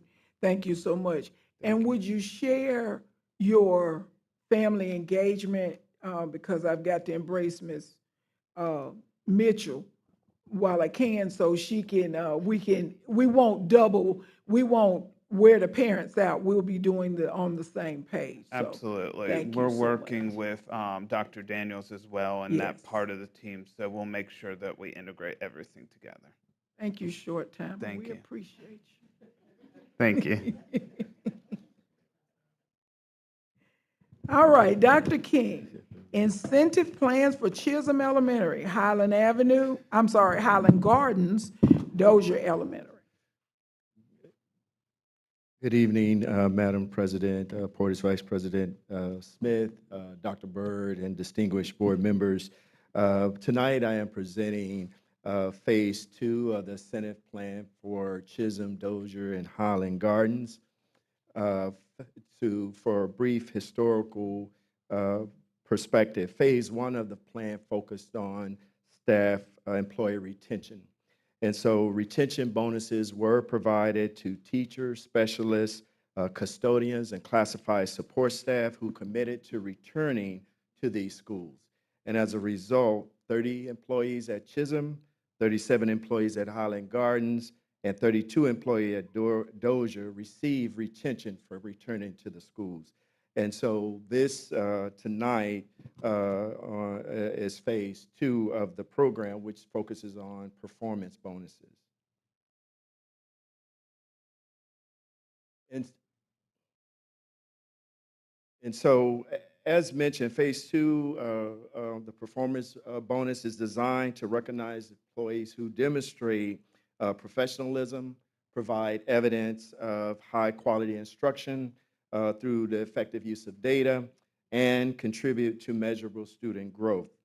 Under this plan, teachers may earn a performance bonus up to $5,500. Classified employees and additional support staff may earn up to $1,000 for demonstrating professionalism and maintaining a positive impact on school operations and student success. And again, the people who are eligible is noted in front of you. And again, it's really all staff at the buildings, including, as I said, classified employees and additional staff who may receive incentive bonus if demonstrating progress measures. And this also includes custodians as well.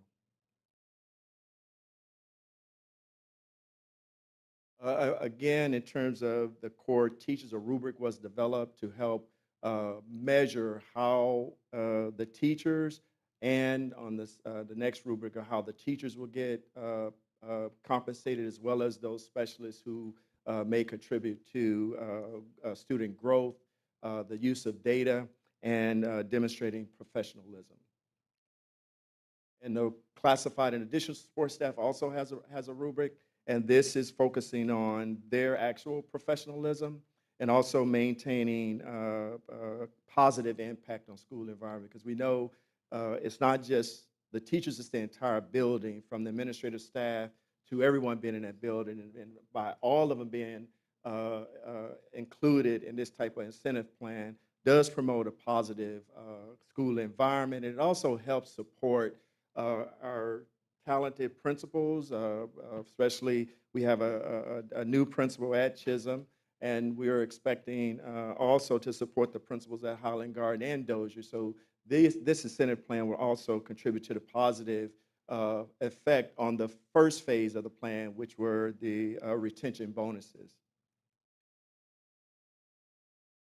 And so again, this is based on the rubric payout alignment, highly effective. That is a 3.5 to a 4.0 average according to the rubric. It's 100% payout. And then effective between 2.5, 3.4, 75% payout. Developing 1.5 to 2.4 average, 50% payout. Needs improvement 1.0 to 1.4 average, no payout. The same with the classified, similar. Sorry about that. Classified employees, again, this include counselors, media specialists, instructional coaches, specialists, paraprofessionals, CMP, custodians, and secretary. I can't stress enough, it's the whole entire team, all of the employees in that building. Again, payout alignment is highly effective, 3.5 to 4.0, 100% payout. Effective 2.5 to 3.4, average 75% payout. Developing 1.5 to 2.4 average is a 50% payout. Needs improvement 1.0 to 1.0 to 1.4, no payout. And the data measure that were identified was those measures that we could get within the school year, beginning with iReady, beginning of the year, middle of the year, and end of the year. And part of that rationale behind it is because we tend not to get the summary ACAP data until at the end of the year, and it's not a measure in between years. So we selected a pretty standard for iReady. For third grade particularly, though, we do have in there the iReady plus ACAP, looking at proficiency and growth in those areas. And so that's a high accountability grade level reading proficiency mandate. So that's why that is also included, I'm sorry, for grades 2 through 5 as well.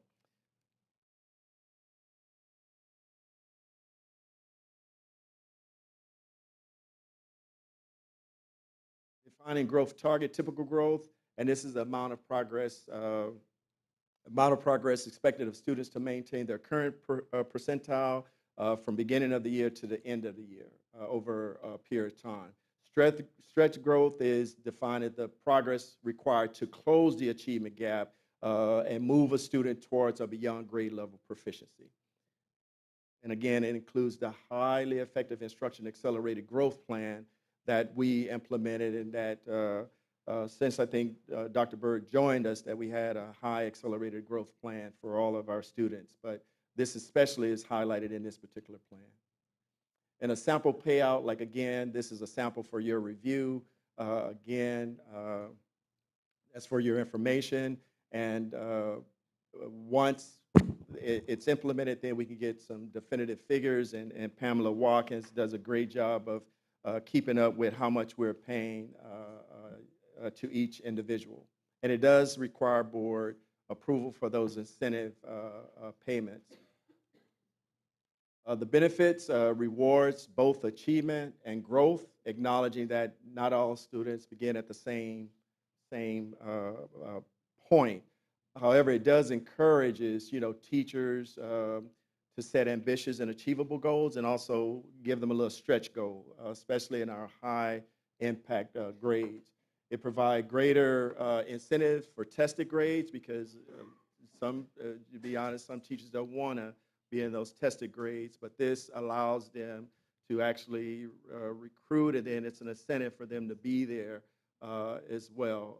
And then as far as the data-driven, equitable solutions where instructional effectiveness and growth is a norm, and it's a value that all the teachers and the entire, like I say, all employees, including from custodians to classified employees. So it's a team effort. It's very inclusive because it includes everyone.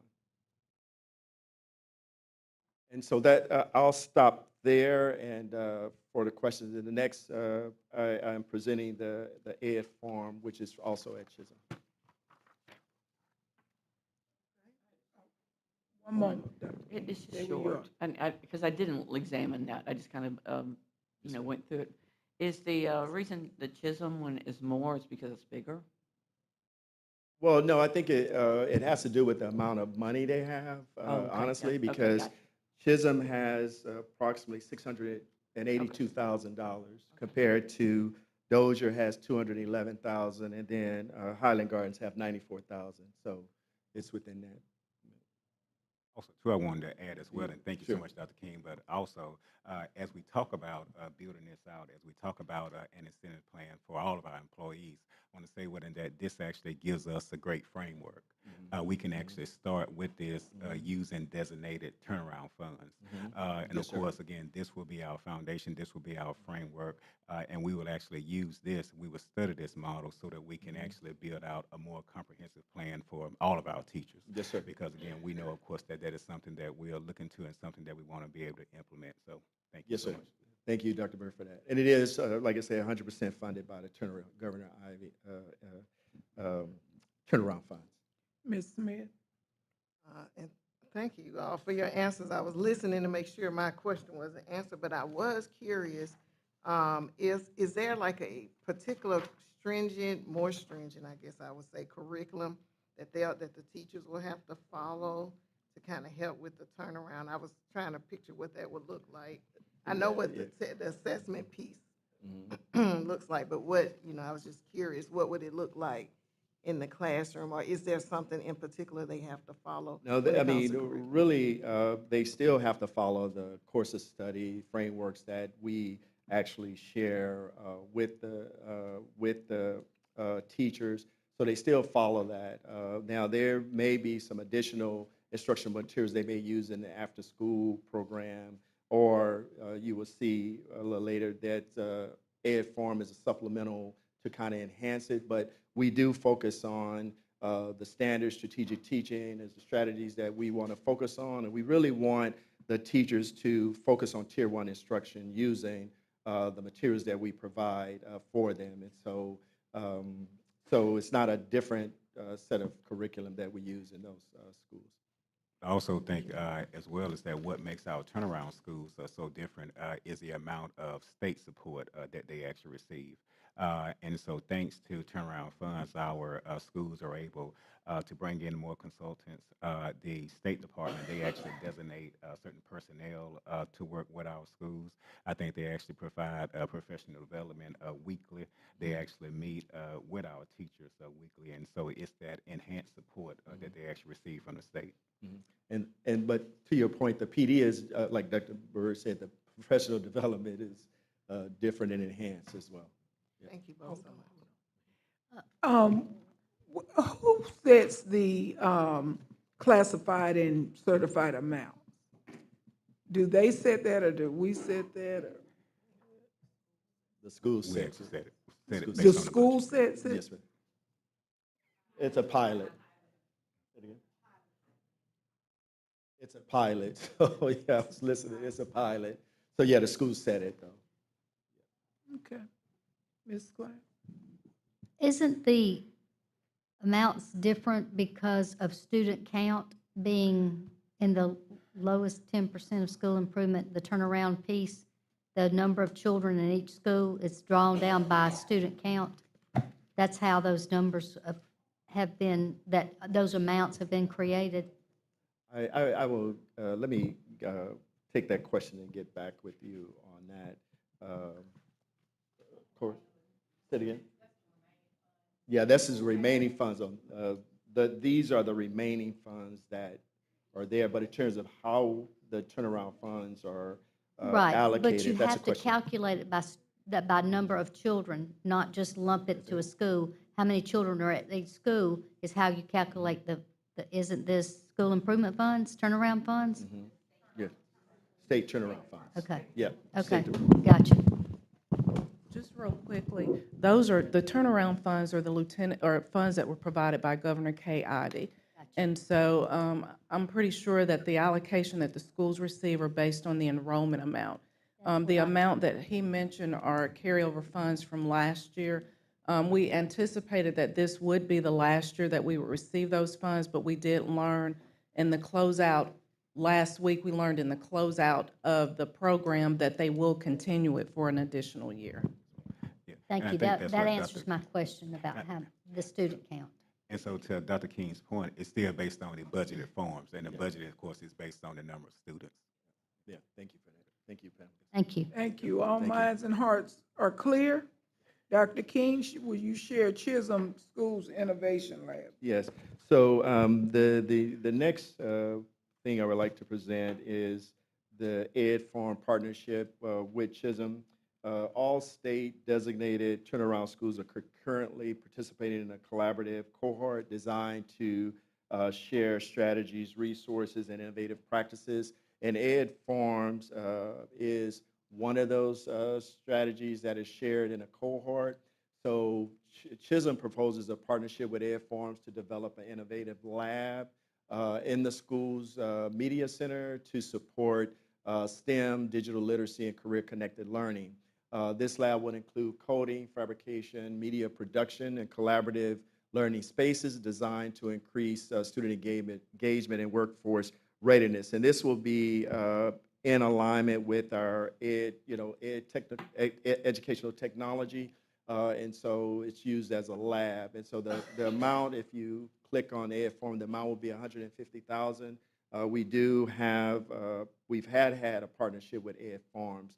And so again, this will be fully funded by the turnaround funds that Chisholm has. That's good news. Yes, ma'am, Ms. Cloud. I was looking through the actual terms, and you have pages 1 through 4 listed, but I didn't see where the continuation with pages 5, 6, and 7 to give more information. Did you just happen to leave those out, or could you tell me what those pages were, 5, 6, and 7, to finish out your? I will check on that. You got the map, I mean, the floor layout, the floor plan layout, but that stops at 4, and I didn't know what else might have been. I was looking through. So it's 4 of 7, so we got 5, 6, and 7 we didn't get to see. Yeah, you might want, I will get you. Okay, that's the link. fine. I just didn't know, I wanted to see the whole, Yeah, because because these labs are, innovative Yeah. labs are important. let me see if it's a part of the link. If it'll Okay, pull up, thank you. Then I'll get back to you. It's fine, Dr. King. Oh, okay, thank you.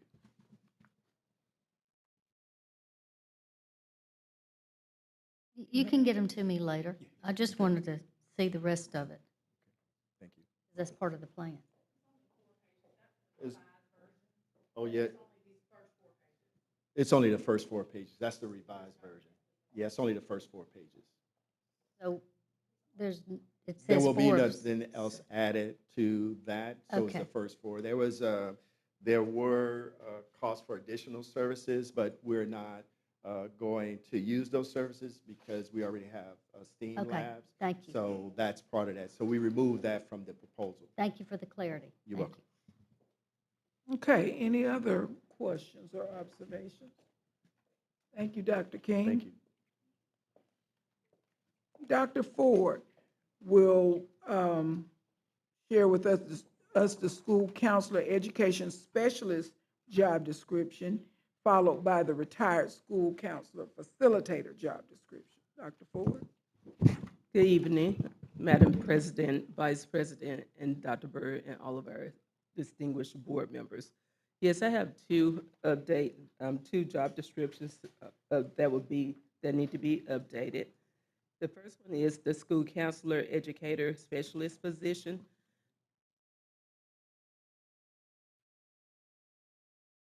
We have the presentation. I'll go with it. Okay, for the school counselor education specialist position, the difference with the update, the previous role focused primarily on operational counseling functions such as scheduling, transcripts, counselor coordination with limited accountability, and data oversight. The second, the updated version, the revised version, expands into a comprehensive student support position based on ASCA standards, MTSS, dual enrollment, and student outcomes monitoring. The added responsibilities with the second position, the updated position, will include assistance with FAFSA, the CCR or College and Career Readiness Monitoring, dual enrollment tracking, attendance and behavior interventions, statewide testing, trauma-informed practices, family engagement, and counseling, ensuring that the counseling program is in compliance. The second position, the retired school counselor facilitator job description update. What's the difference? The role is an extension of the legacy coach position.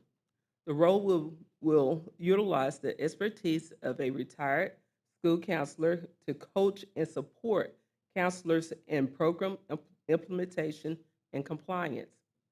The position will provide ongoing monitoring and operational support to improve counseling practices and strengthen consistency across our schools. In particular, this includes coaching and supporting our new counselors as they come on board, coaching and supporting our veteran counselors with any updated materials that is shared across the counseling department. So tonight, I bring these two job descriptions for updates. Let's start with the first one, second one. Which one, yours? First one, okay. The question I have, I just want clarity. The first job that you presented to us is for the job counselor education specialist. Yes. And in the reading, it says is reporting to the director of school counseling. But when you go down to the third page, I think, third or fourth page, is evaluated annually by the principal. It's the principal or secretary, it's the principal or superintendent designee. And the designee is the director of school counseling. But would a school principal ever evaluate this position? This is for the education specialist Right. position. These are district level positions. Okay, so not how the many? actual school counselors. How many would we have? 2. But on Ms. Brown's point, though, aren't they all over the district? So what principal, could a principal do that? I mean, if they're assigned all over the district. We only have 2, we'll have 2 education specialists. Right. Who will be central office based. Right. Who will be observed and evaluated by the director of school counseling.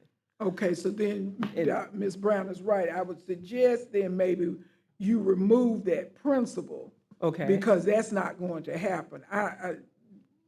Right, okay. Right, yes, ma'am. Because Okay. she's right. That wouldn't be fair if I work all over the district and then I stop at your school once and you're not happy, so you get to evaluate it. You see, okay. Ms. Okay. Platt. Are you talking about principal and the principal designee instead of just a school principal? Is that what you meant by principal? When you said the principal is a designee of whoever's reporting to them, or a school principal? I think that there was an error. These principals would not evaluate district level staff. And so that should be the director of counseling. Okay, Yeah. thank you. Yes. And I just want to make this comment. I thank you for what you're doing. Thank you. I'm not so nitpicky to find little things like that, but I'm glad that's what we're up here to do. The big picture of what you're doing, the job descriptions is what I've sat here on this board for 12 years. This is where they had the nepotism, the made-up jobs, and if we didn't have you right now or Dr. Bird, we would not have MPS moving forward as fast as we are. So I didn't mean to offend anybody with the nitpicky, but I'm saying little little laughters like this one right here of the little 3Ds.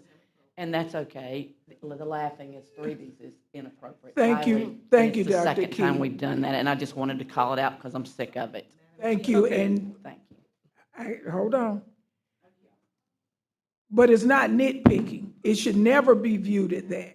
That's what, we read this. We But as actually a do chair, you read should it. call out the And nitpicky crap going on up here no, in front of us. You can watch it This back is the children's twice. business. And we're gonna stay, Dr. Keith, we're gonna stay right there. Dr. Keith's gonna call them out every time they do it, Madam Wonderful Chair. job at the children's business in May when we're graduating children to go into the world to teach them how to behave. We're gonna do just that. So thank you for your comment, Dr. Keith. Thank you for yours. It's not nitpicky. You all find what you need to find and get some clarity so we'll know what's going on. And it's important to make these updates now. Okay. Yeah, because, that's of right. course, these job descriptions will lead our work forward. So, Yeah, again, thank you, Dr. Ford, for we'll saying make that, because if we're not, I mean, we have your back. We don't want it to assume, we don't want anybody to assume something. We want to get it right before it goes. Yes. So, Dr. Keith is right. We're thankful for you. So, Thank you. any other questions or comments? Thank All minds and hearts are clear in doing the children's business. Can I just Yes. ask this one on the retired school counselor facilitator job? Yes. That's part-time or? Yes, ma'am. Okay, thank you. All right, moving on to unfinished business.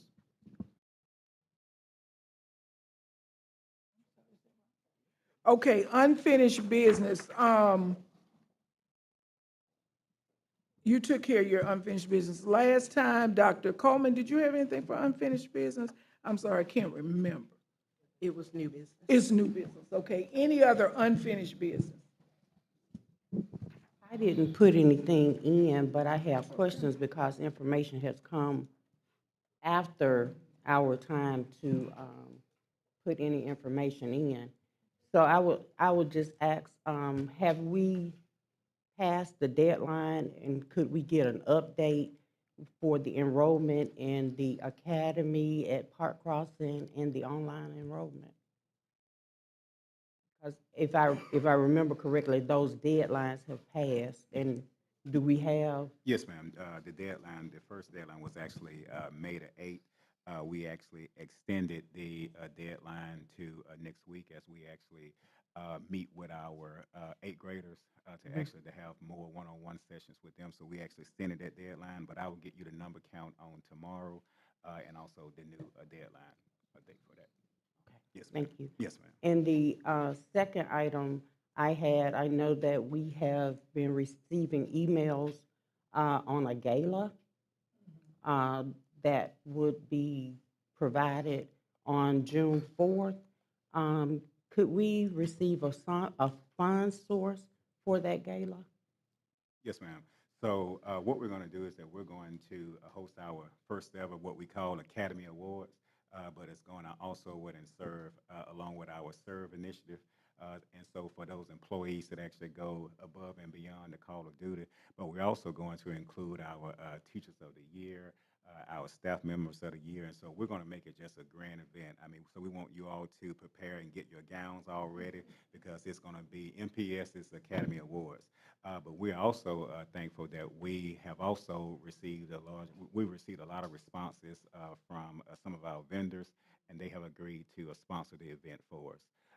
And so we've actually sent out those invitations. We've also have some that have committed, and so I would also get you that list of providers as well. Yes, ma'am. And also, we're going to include the since we could not do the reception for the valedictorian and salutatorians here, they'll be invited and their parents. So we're going to invite everybody. Yeah, everybody. Yeah. Okay.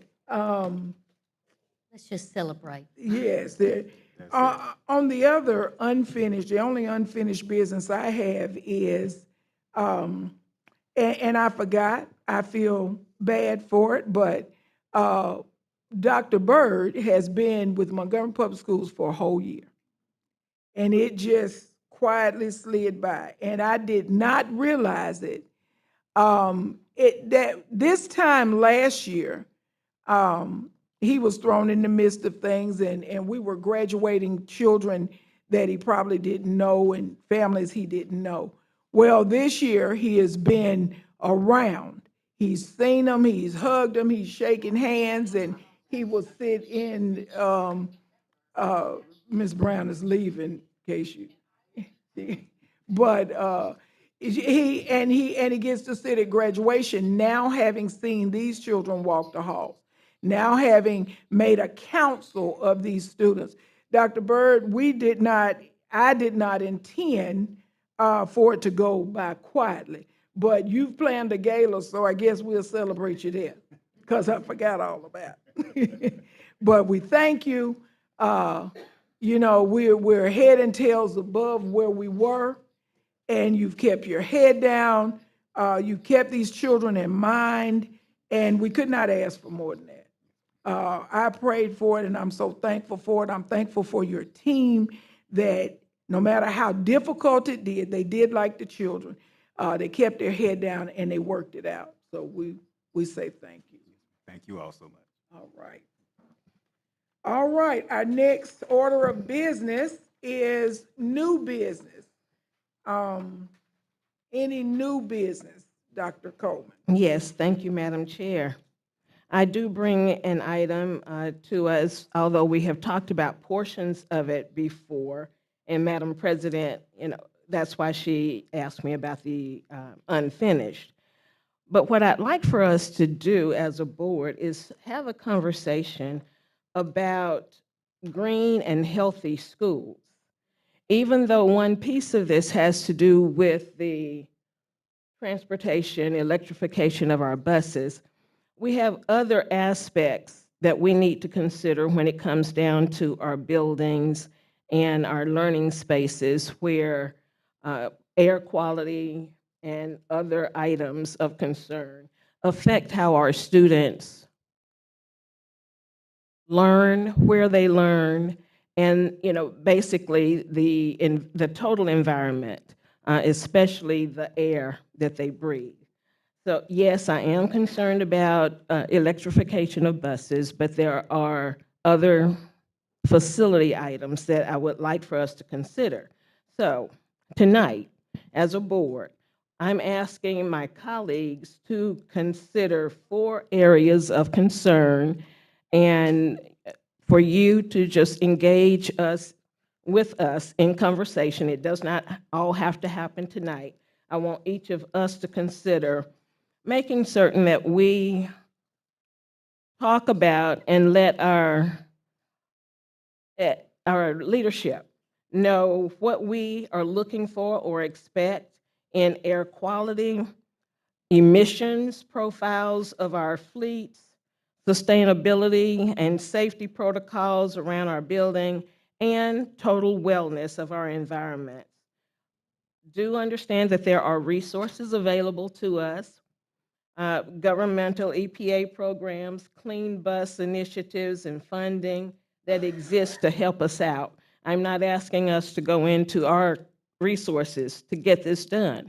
There are monies available, and I'd like for us to, look at other sources to ensure that we are keeping our teaching and learning spaces healthy for teachers and for students. This is just the start of a conversation. I would love for us to make certain that we engage, looking at policies, and talk to our leadership. Yes, a few of us are a little bit distracted. I do apologize for being distracted, but if we can start those conversations among each other and with the leadership, I'd appreciate it. Thank you, Madam Chair.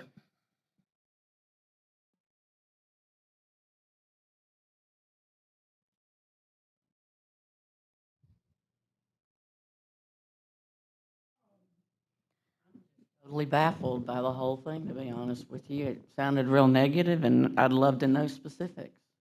Well, I have a question. Sorry. Aren't we required by law for our school buses to have those components I mean, when they do inspection for school buses, that's what one of their requirements are. I mean, that's from the state. I'm asking the question. Yeah, some of the things that you might be thinking about, we have asked for a long time about electrification of buses. We have no electric buses in our district. That's just one aspect. There are scores of ways that we can look at green and healthy schools, and all I'd like for us as colleagues to do is do more research, have conversations about green schools.